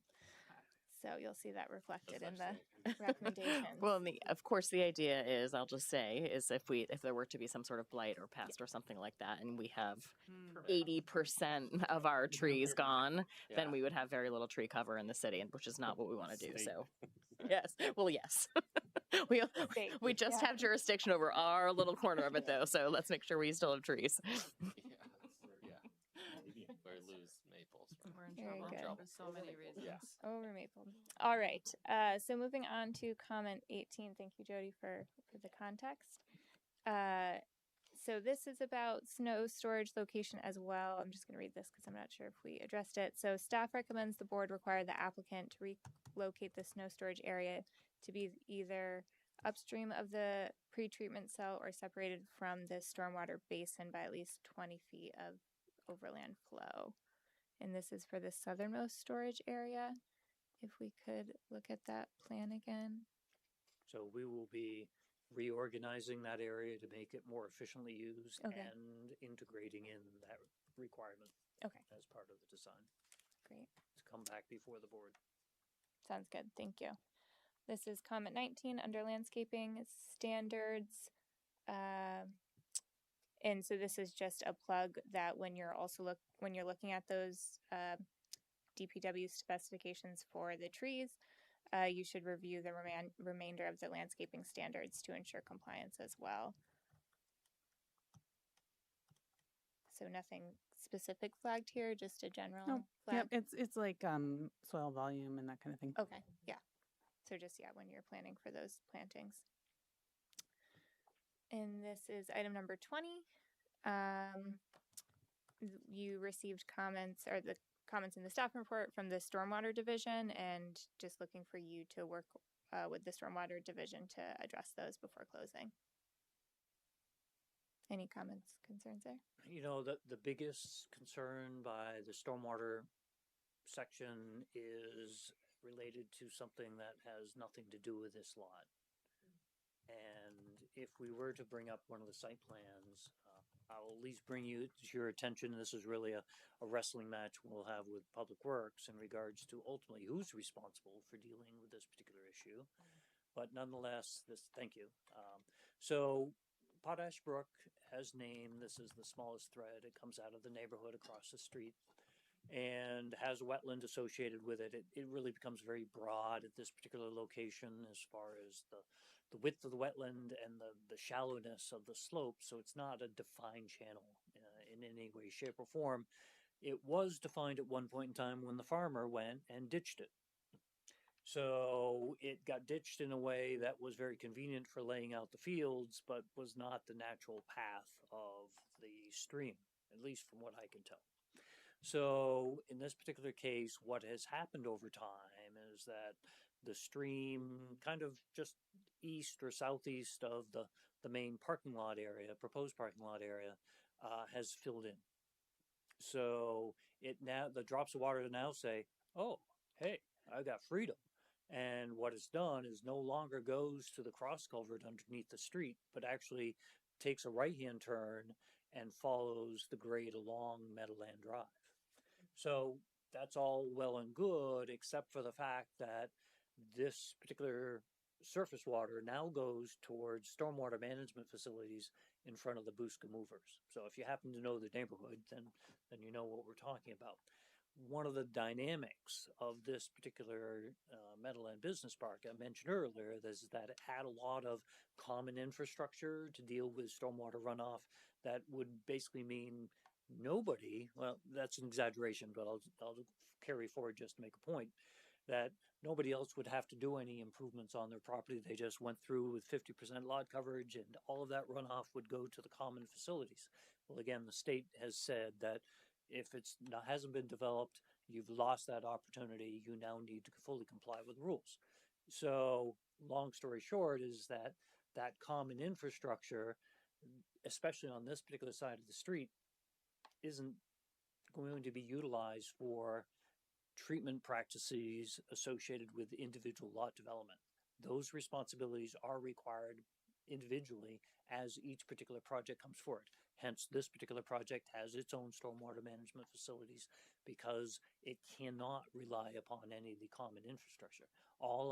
What I'm all leading up to is that these new drops of water that are finding its way into the area in front of Busca is really going to a facility that is underutilized. And I'm not saying it's ideal, but it's what Mother Nature has done. And we asked the state of Vermont if we could go and reestablish the ditch just to keep those drops of water from getting into that common infrastructure. And the state said no. So we're like, well, what do we do? So you're damned if you do, you're damned if you don't. So we're in this crossroads of, hey, your drops of water going where they shouldn't go has nothing to do with this application, but it is an opportunity for Public Works to say, hey, what's going on here? So it really is an association issue, and the fact that they've got, as a common entity, the opportunity, the responsibility to maintain common infrastructure. And now the question is, how do we proceed from here? Okay. So. Appreciate the insight on that item, and that you're working under odd circumstances, unique circumstances. So yeah, appreciate that context. So I saw you turn your mic on. Did you want to add something to that, or no? Okay, so recognize the unique situation, and continue to work with the Stormwater Division. Hopefully there's a outcome and agreement that can help result in the project moving forward as it needs to. We'll spend the time to educate them on what's going on and see how the comments come back to the board. Sounds good. All right, moving on to comment number 21 under utility cabinets and similar infrastructure. And so this is around having a sufficient landscaping around those types of facilities. And so the proposed above ground components of the electrical service consisting of 2 cabinets are not proposed to be screened currently. And we were looking for proposed landscaping screening for those.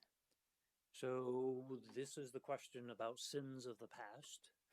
The subdivision approval for the 2014 subdivision of the property showed the utilities didn't require any landscaping, showed the utility boxes not meeting the 10-foot setback. Do they exist? They're existing. I'm sorry. They're existing. They're all existing. The applicant's not proposing to do anything other than to connect into them. So they're an existing feature, and they're an existing feature. Okay. Marla, would you, I don't know if you've discussed this with council to the city, but if we're talking about varying against the wishes of the applicant, approved provisions of the original subdivision, it's not clear to me whether the developer doesn't have a vested right in those provisions. I don't think it's a simple question. I don't think it's clear cut. You do or don't have a vested right to develop. I think in the specifics of the development there might be wiggle room, but it's just not a clear question to me. And at least could you have an informal discussion with council?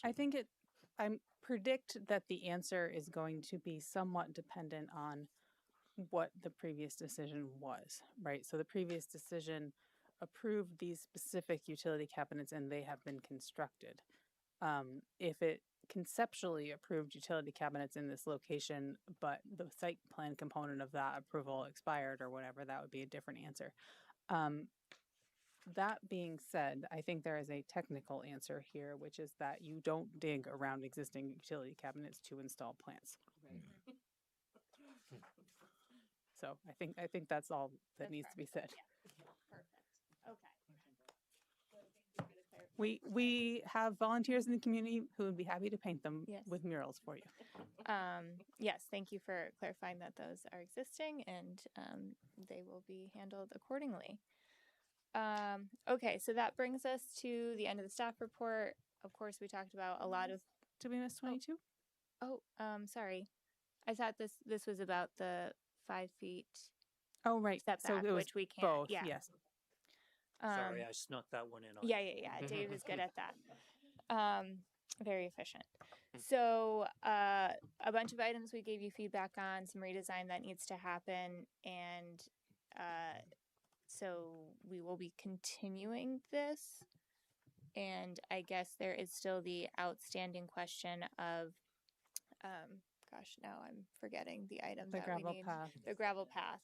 And so based on the options Marla gave earlier, I think it would potentially make sense to, wasn't there an option instead of putting them on the next meeting, instead just kind of giving them a written 2-sentence guidance coming out of deliberation, or does that have, or I think say that it? makes sense. If Yeah. you guys feel like that's enough and you don't want to discuss their conclusion, it saves you having to come to a night meeting. I guess, is that decision final? And then No, it's a recommendation. It's a recommendation. Okay. Yeah. Sounds great. Yep. Okay, so we won't have you at the next meeting. But the board will discuss we'll- it in a deliberative session and they'll issue a written memo or recommendation or something. Yeah. Yeah. So you'll see something from us specific to the gravel path as it relates to the 2014 decision. And then otherwise, we will be continuing this application to a date. Yeah, so we've saved room on August 4th. Well, we haven't saved room. There is room on August 4th. But I guess that's why I was trying to narrow down the universe of possibilities for the gravel path, because, if it's a simple matter of include or exclude, you can potentially delete that feature. But if that requires like completely recreating the site, getting information on July 22nd isn't really going to get you ready for the August 4th hearing, because I need materials 2 weeks before, which is July 22nd. So, but the board's annual recess is the second meeting in August. So if you aren't on August 4th, then they're looking at September 5th. I mean, I guess part of that is a question to the applicant too, if they would prefer the August 4th, or wait until September. Oh, it's September 1st, actually. Sorry. Yeah. Yeah. So what do you guys want to live with? What do you want to do? August 18th isn't? No, that's the annual recess. There's no second August meeting. Yeah, that's okay. So August 4th. August 4th or September 1st. September 1st. I know. You want the medium one, don't you?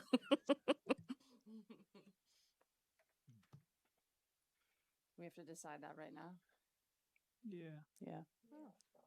Well, they could ask for the August 4th and then ask for a continuance if they're not ready to get it in, correct? Yeah. The 4th, we'll just giddy up. Not ideally, but. Right. That kind of screws up, especially around the recess. I don't really like to hold space for things because that kind of kicks someone out a month rather than Right, if 2 they take weeks. August 4th, then we get to decide when they get to come back, right? If they say we want continuance. Right, but if someone else gets an application in to me for Then it August might be 4th, September 15th. right, but if someone else gets an application that would be eligible for August 4th but can't be on it because they've taken the space, we're holding that other application for a month, and that's kind of crappy. No, I just mean 2 options of Gravel path and no or no gravel. path. Yeah, I think the 4th. August 4th. It's the hardest decision all night, huh? Right? You didn't know we saved the People hardest on, make question people to on. the Yeah. end. Of course. That Yeah. have to, like the landscape architect, but I say we go for the 4th. Okay. So But you I can think be August? I can be- And just to reiterate, Marla, that would mean getting materials to you by the 22nd. Yeah. So July 22nd, materials in for the August 4th. Okay, just want to confirm we're all Yep. on the same page. Okay. Have it. Thank So- you so much for your time. Yes, and well, Fun. we're gonna do public comment and then we'll continue it, and then you guys can get out of here. I know you are looking to do so. So, Any public comments in the room or online? Seeing none? Okay.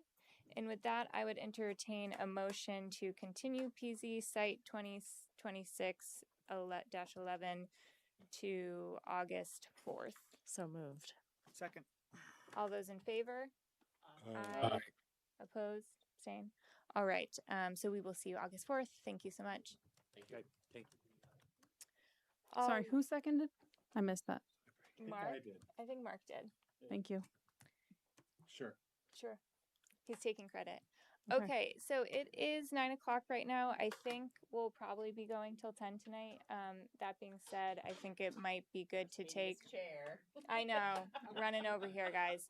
So if we want to take a 4-minute bio break, be back here at 9:06, and then we will get going. Okay. Make sure mute that microphone, please. Thank you. Don't worry, it'll be really quick. Super quick, always. I know, you guys, that's so soon.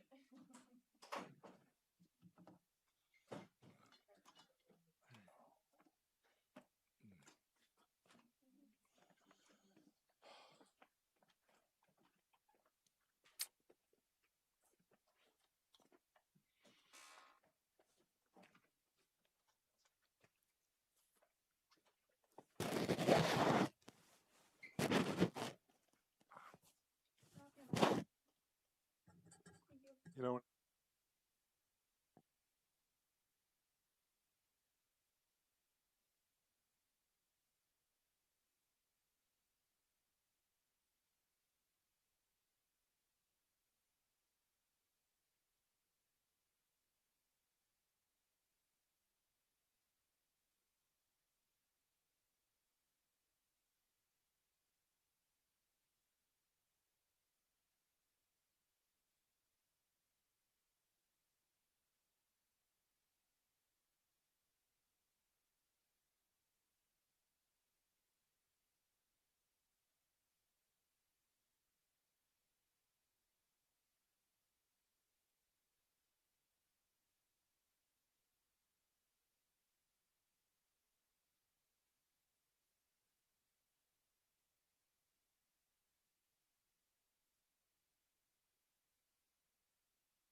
least.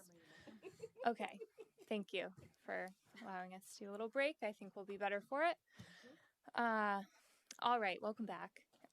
Agenda item number 8, preliminary plat application PZ Prelim 2026 for, I have to figure out how to say out the new numbers. It's a little bit of a mouthful. You know, I've Did noticed. I say the dashes? I'm not sure. I've We'll figure it noticed out. that we're the only department that adopted this naming convention with the new software, and I am gonna complain. Okay. So that application of Northeast Agricultural Trust to subdivide an existing 5.5 acre lot developed with a single family home into 2 lots of 2.0 acres, lot 3, and 3.5 acres, lot 4, with lot 3 containing the existing single family home. Project is at 1730 Spear Street. And with that, I will ask you both to introduce yourselves. Brian Courier, O'Leary Burke Civil Associates. Project engineer. Tom Bellavance from Northeast Agricultural Trust. Again, welcome back. And you guys don't have anyone online tonight, just you guys? Just us. Great. I will swear you in. If you could raise your right hand, do you swear to tell the whole truth, or the truth, the whole truth, nothing but the truth, under penalty of perjury? I do. I do. Excellent. Thank you. And so for this application, we saw you at Sketch back in March. We obviously have been working with you on the project next door. Yep. And with that, if you could provide an intro to the project and maybe highlight anything that might have changed between Sketch and now, if there's anything you want to highlight ahead of time. Yep. But otherwise, just an overview of where the project is right now. Yep. So the project is, I mean, from a macro approach, is still the same. Still a 2-lot subdivision. The goal of the project is to put the existing house at 1730 Spear on its own 2-acre lot. And then the balance of the land is roughly 3.5 acres, which we're calling Lot 4, which is part of the, master development planning piece of this, or stop plan piece of this that a lot of the staff report kind of focuses on.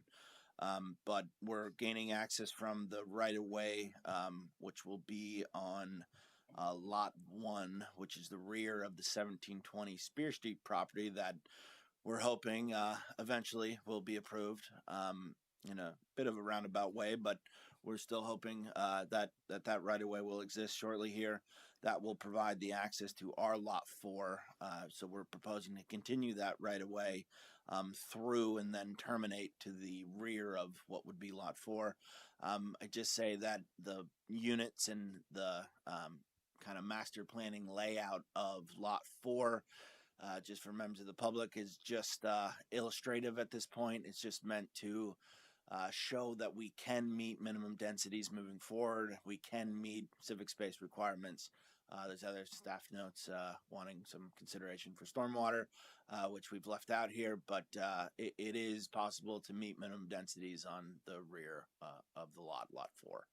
We believe in the configuration that we're showing.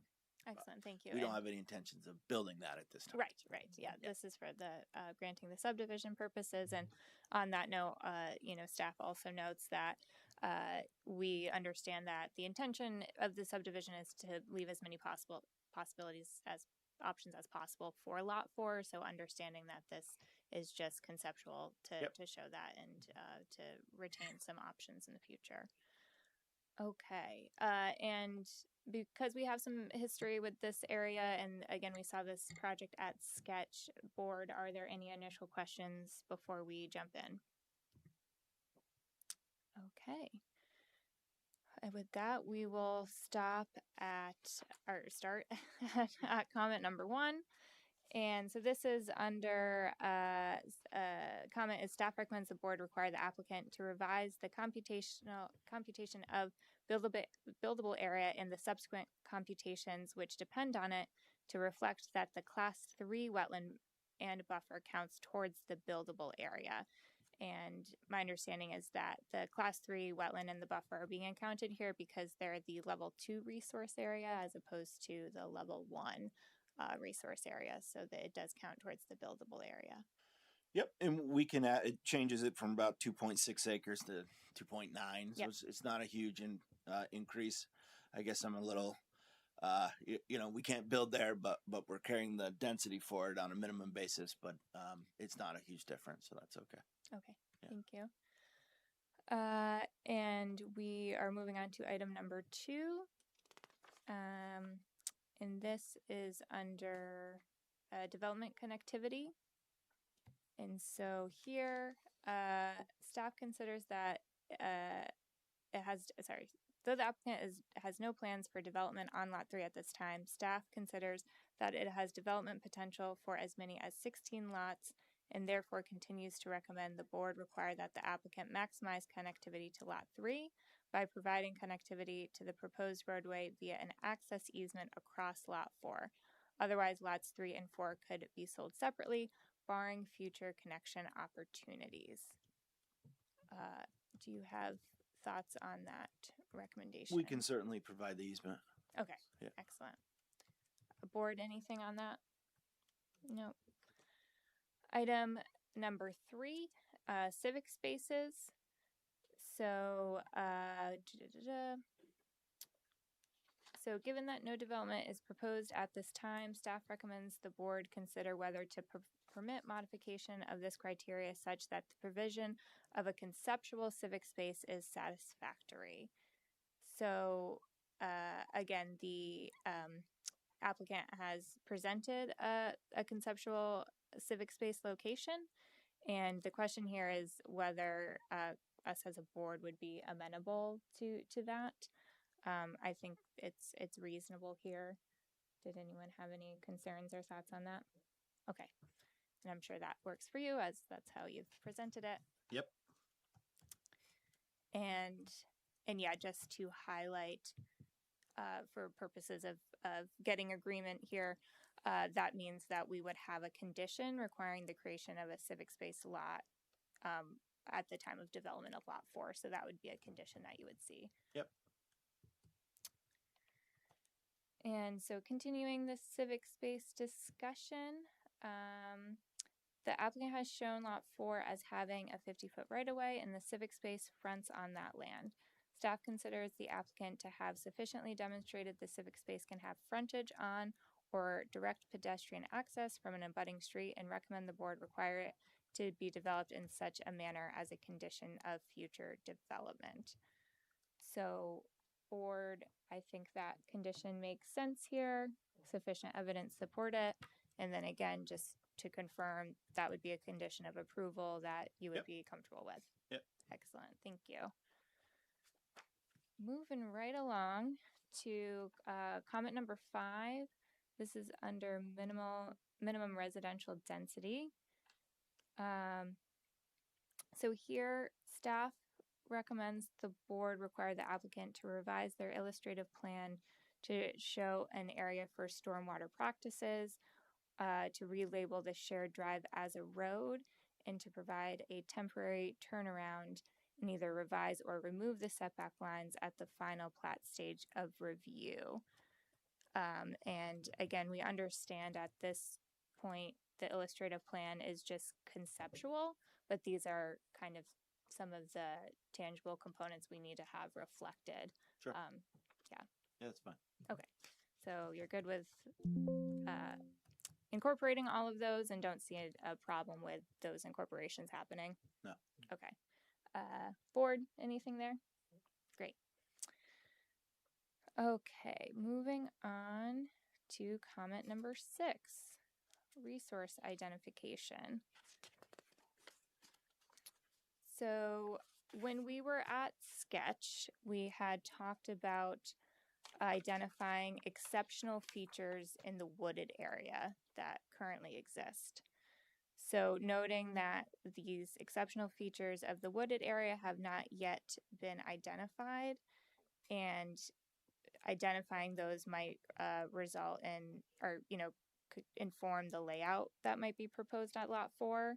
So here the recommendation is that the applicant provide a review of the existing vegetation, and that you provide the opportunity for the city arborist to review it. Yeah, so we are showing a class 3 wetland. That's part of this section too. So I think that's why staff is specifically talking about the trees. Mm-hmm. So I walked the property 4 or 5 years ago with the former landowner. I don't remember seeing any significant old growth trees, but I think Tom has more information with that. Yeah, as you know, through the history of the property, since we've owned it, our primary goal was to conserve the whole property. And we've had Ethan Tapper, who used to be the state forester here in Chittenden County, well renowned. The history of the property goes back. They figured that property was cleared in the mid 1800s and farmed up until the 1980s, 1990s. So there is really no big trees on the property of any real significant value. When we're talking about lot 3 itself, the 2 acres we're trying to spin off now, I think there's 6 apple trees that Mr. Long would have planted about 50 to 60 years ago, 4 maple trees, and some willow trees, but nothing of real value.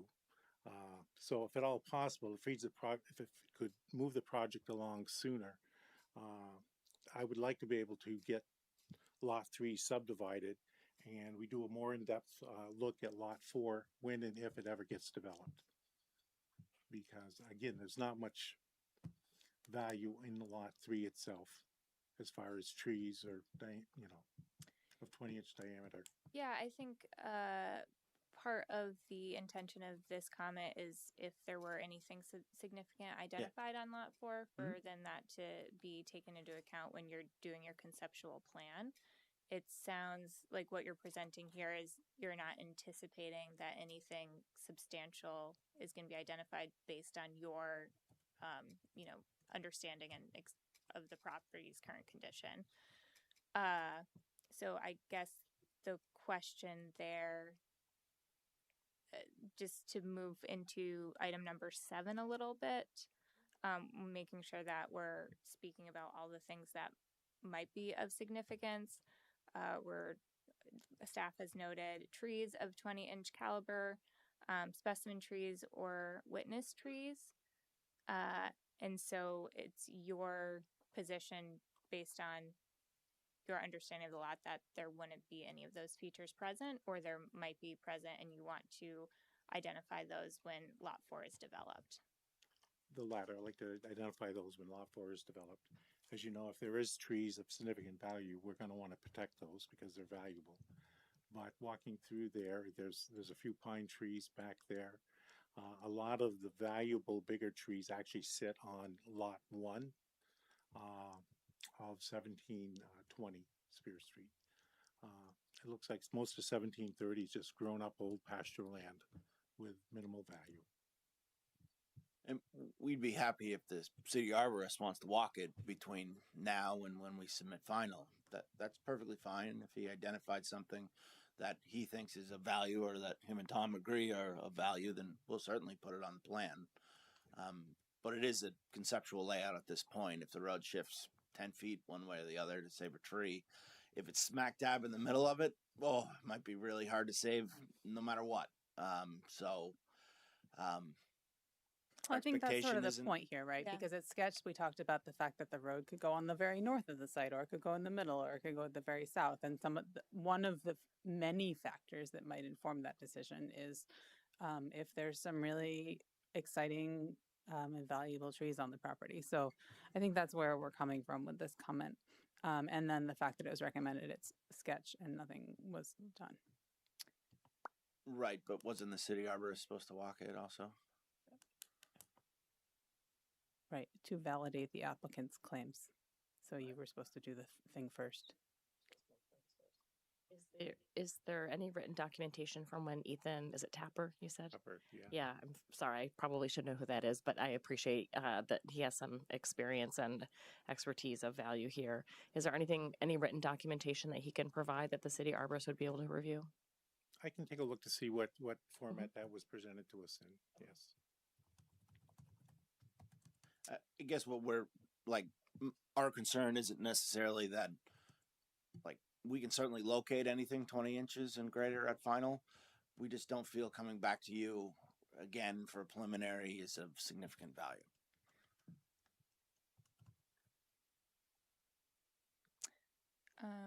Okay, and so I'm just again, requirement here is that it be considered in the subdivision layout and design. And so, I Right, guess and so if you scroll up just a bit to the resource identification part of the standard,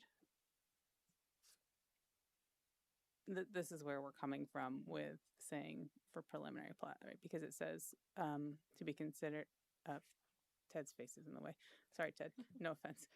Site features must be identified and included in preliminary and final subdivision plans and plats. So that's where this recommendation is coming from. I understand that you're asking to do it at final. Well, and Tom is giving testimony that he doesn't believe any of these types of, witness trees or old growth trees exist in the Lot 4 subdivision area.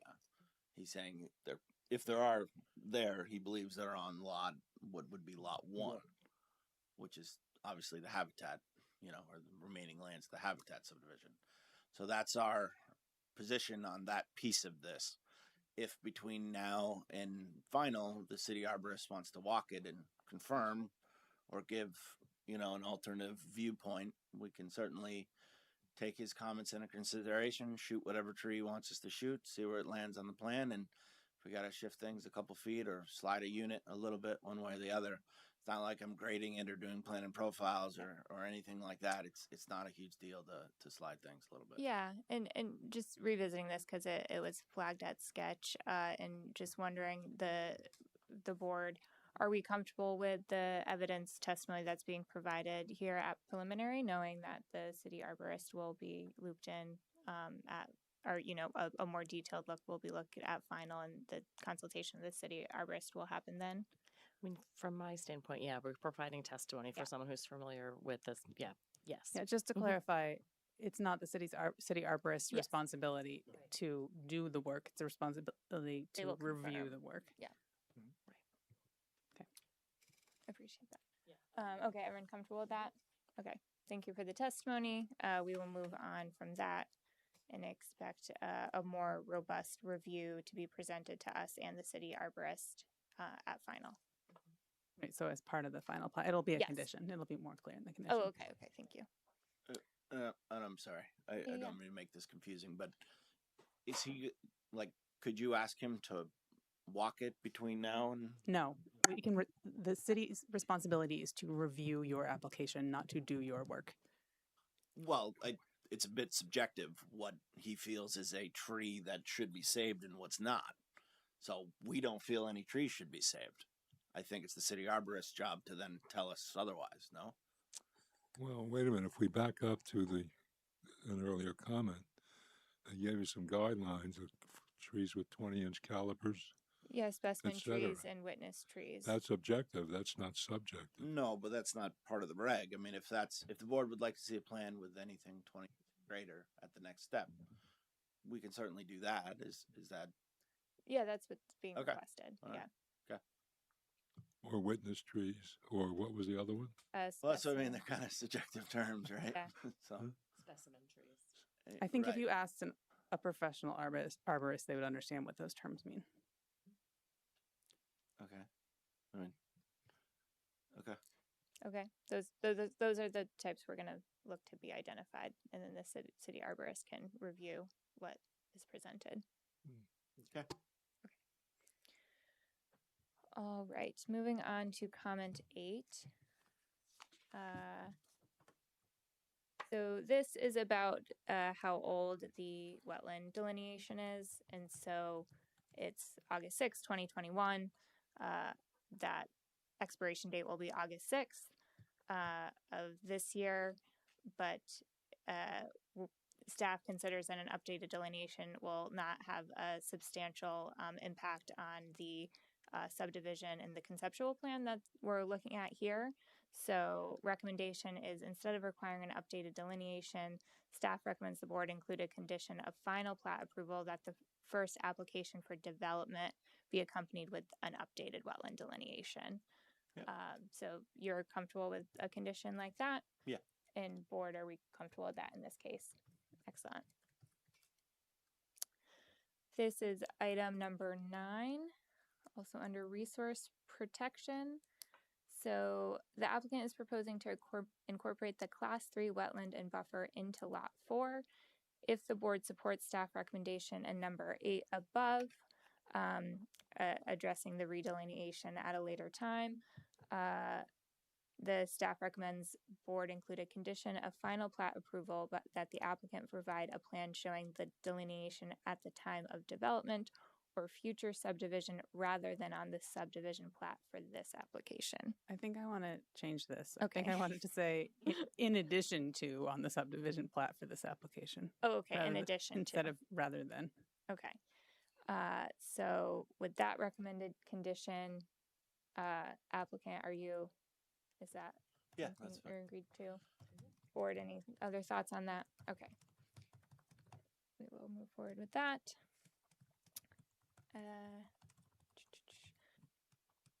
Okay, so we have the conceptual civic space location identified on the illustrated plan you provided, and it is adjacent to the Class 3 wetland. And staff notes that this will contribute to kind of the openness feel just because the wetland itself won't be developed. So here staff is recommending the board include a finding expressing a preference for co-locating the required civic space with the resource area at the time of development of Lot 4. So this wouldn't be a requirement, but it would be a strong preference that be considered. So first, start with the board. I think that makes sense as a preference if it's something that can be accommodated when Lot 4 is developed, knowing that the applicant could present otherwise. Do you guys have any thoughts or concerns with that being a preference that's Nope, I put think forward? that's fine. What we're Okay. showing now. So. Great.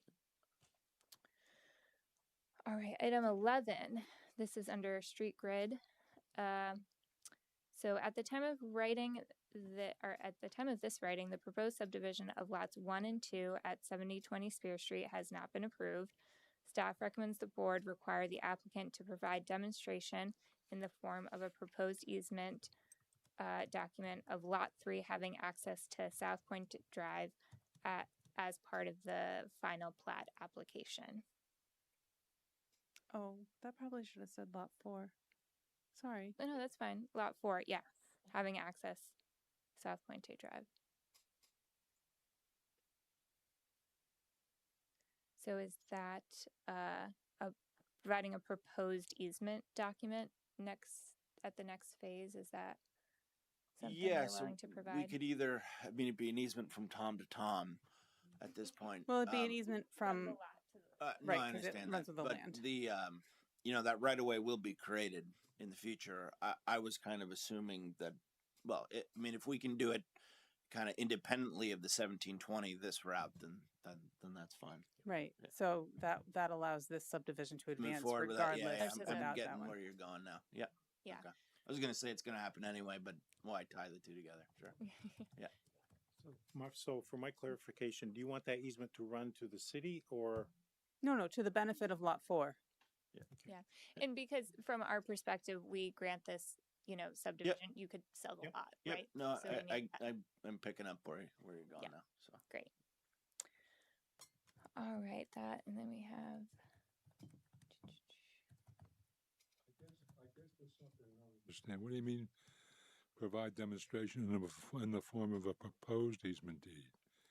Just because it'll needs, review by legal and then recording. With a commitment to execute the. Well, that would be a condition of the final plat. Okay. Good clarification, though. All right, we are jumping to comment 12, which is under the mixed dwelling unit requirements. So here, page 20, but really jump ahead. Staff recommends the board consider whether they will include a condition permitting lots 3 and 4 to be taken together for the evaluation of compliance with the mixed dwelling units, or whether to require that each lot meet this separately. My thoughts on this is I would have a preference towards each lot meeting it separately. The way we've applied this regulation in the past, it's a pretty low bar. You just have to have one alternative. Like the way it's written is that you could just have one unit that's different. So I think it's kind of a small ask to begin with. So, and again, in the situation where, you know, only one lot is developed, I think we still want to see that mixture. Any other? But separately, yes. Right. Yes, on each Yeah. lot. Yep. Okay. So that's just a heads up. That's how that would be evaluated in this situation with this No concerns. subdivision. No concerns with that one? No. Yeah, okay.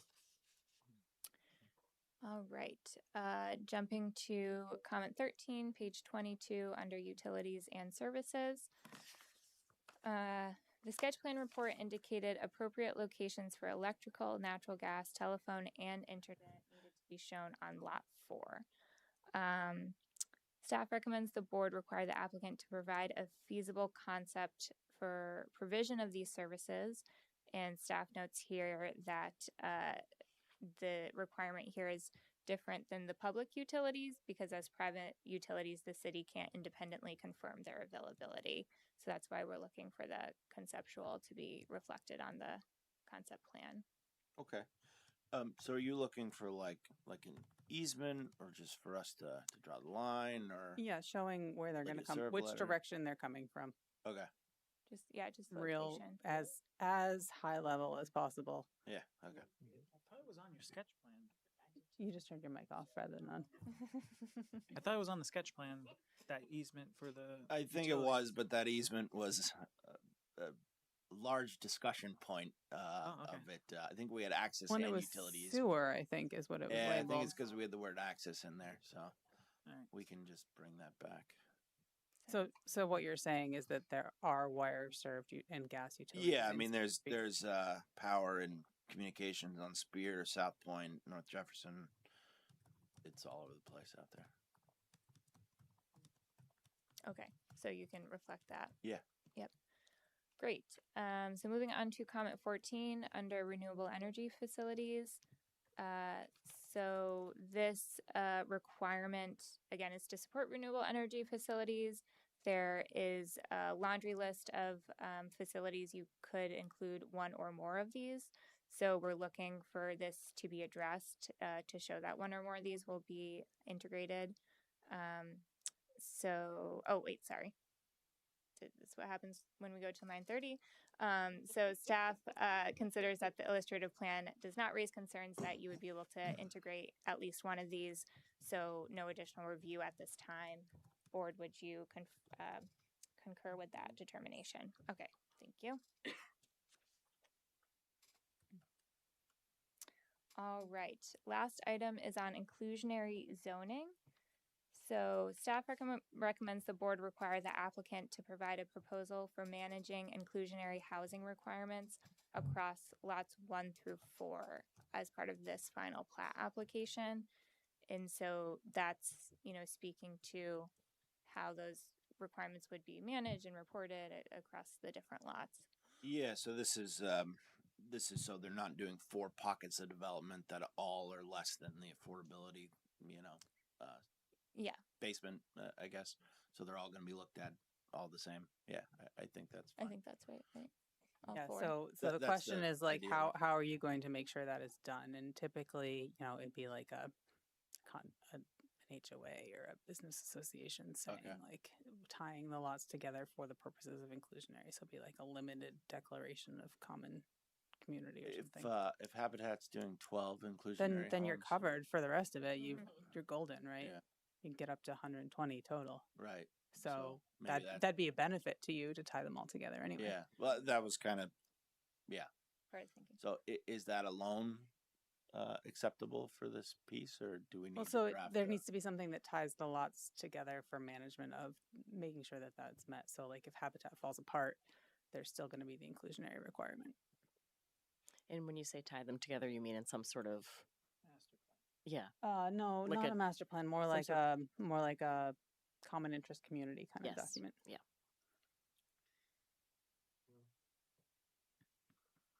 Could it be done with a condition? I just hate to have extra legal stuff for lots that aren't planning to get built on anytime soon. One way to do it is to enter into an enforceable covenant with one of the housing conservation entities, Housing and Conservation Board, Right. something like that. Could it be done with a condition of approval? Like if there's a condition of approval with this that goes along with lot 4 that says the inclusionary housing requirement must be held within, Well, again, development of all the- it's But if upon Habitat- you to make a proposal and upon us to review it. So if you had a proposal for a condition, That's my proposal. okay, What's your- I don't think that meets the test here. Okay, because my thought would be if Habitat doesn't go through, then lot 4 would have to stand on its own. No, so the requirement is for 2 or more developments are aggregated together if they're on abutting properties, are owned and controlled by the same person, is in an area subject to inclusionary zoning, and 1 or more of the developments consists of fewer than 10. And if they are developed within 5 years, they're aggregated, regardless of whether Habitat goes forward. If they are, it's like Act 250, you spread them out by more than 5 years, it's not an issue. Right.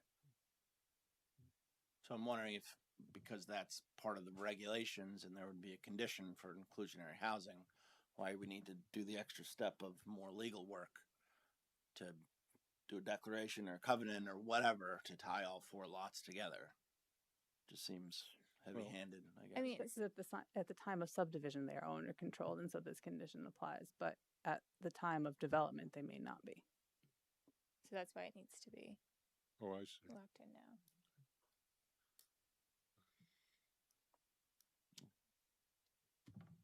Is that okay with you? Yeah, we'll do what we have to do. Okay. Any other questions on how to go about that or discussion? No, I guess we'll get an attorney. All right. And that is the end of the staff report. Anything else from the board? Not hearing any. Any comments or public comments in the room or online? No. Not online. Okay. So this is preliminary. So does it get continued or just closed and then we see final? I think. Oh, sorry. No, go ahead. I mean, if it's preliminary, we'd have to continue it to And then close, turns right? into. Oh, right. We need. No, because it goes to final. So preliminary has a decision to it, and Yes. then, but do we have enough information? No, because they have to still. Right. decide this. Yeah, we still. Sorry. Yeah, we're continuing this regardless. So okay. Because of Well, we talked about you doing kind the of landscaping talked piece about at the final. tree evaluation. Yeah, And we said that was sufficient. Yeah. Right. that was the only there was one. I think that was the else. only one. Yeah. That's going to ask staff if they felt they had enough information. I mean, I think that, I didn't hear you say anything. I didn't hear the board say that they needed more information on anything for this decision. Basically just says the gist of it is here. Yeah. You just need to Move forward. spend Okay. money on the engineering and Yeah. All right. So so we there are. might be conditions that you're going to have to now go ahead and. Yep. Yeah. Okay. Yeah, I think it could Excellent. close. All right, with that, I would entertain a motion to close PZ-prelim/-2026-4. Not that I'm not going to do the dashes. All right, I kind of like the dashes. So moved. we'll figure it out. Thank you, Jody. Do I have a second? I'll second. All right, with that, all those in favor of closing? Aye. Opposed? Got Ted. Abstain. All right, motion carries. Closed. You'll be hearing from us on this, and then we'll see you back for final. Thank you. Thank you. Thank you. Thank you for being flexible with the schedule today.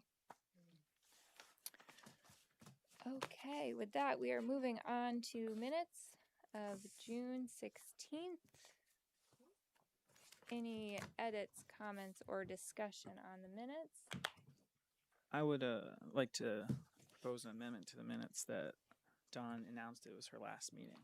So that's officially in the record. Oh, yes.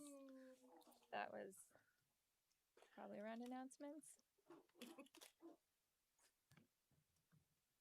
Maybe she just said it at the beginning of the meeting. Yeah, who cares that you were appointed another term? Yeah, I don't Yeah. care about that. We could actually delete that point and then just add Don's point. Okay, I will add. That's true. It's in the record. Take it out of the record. Trust me, it's a lot harder than just being in here. Okay, motion to approve minutes with Charlie's edit. So moved. Second. Second. Oh. All those in favor? Aye. Oppose? All right. Anyone abstaining from this? No. Okay. Minutes are approved with amendment. And with that, other business, I don't think we have any. No, thank you all very And much. the meeting has closed at 9:42. How the heck did we used to go to like midnight? I have no idea. Oh.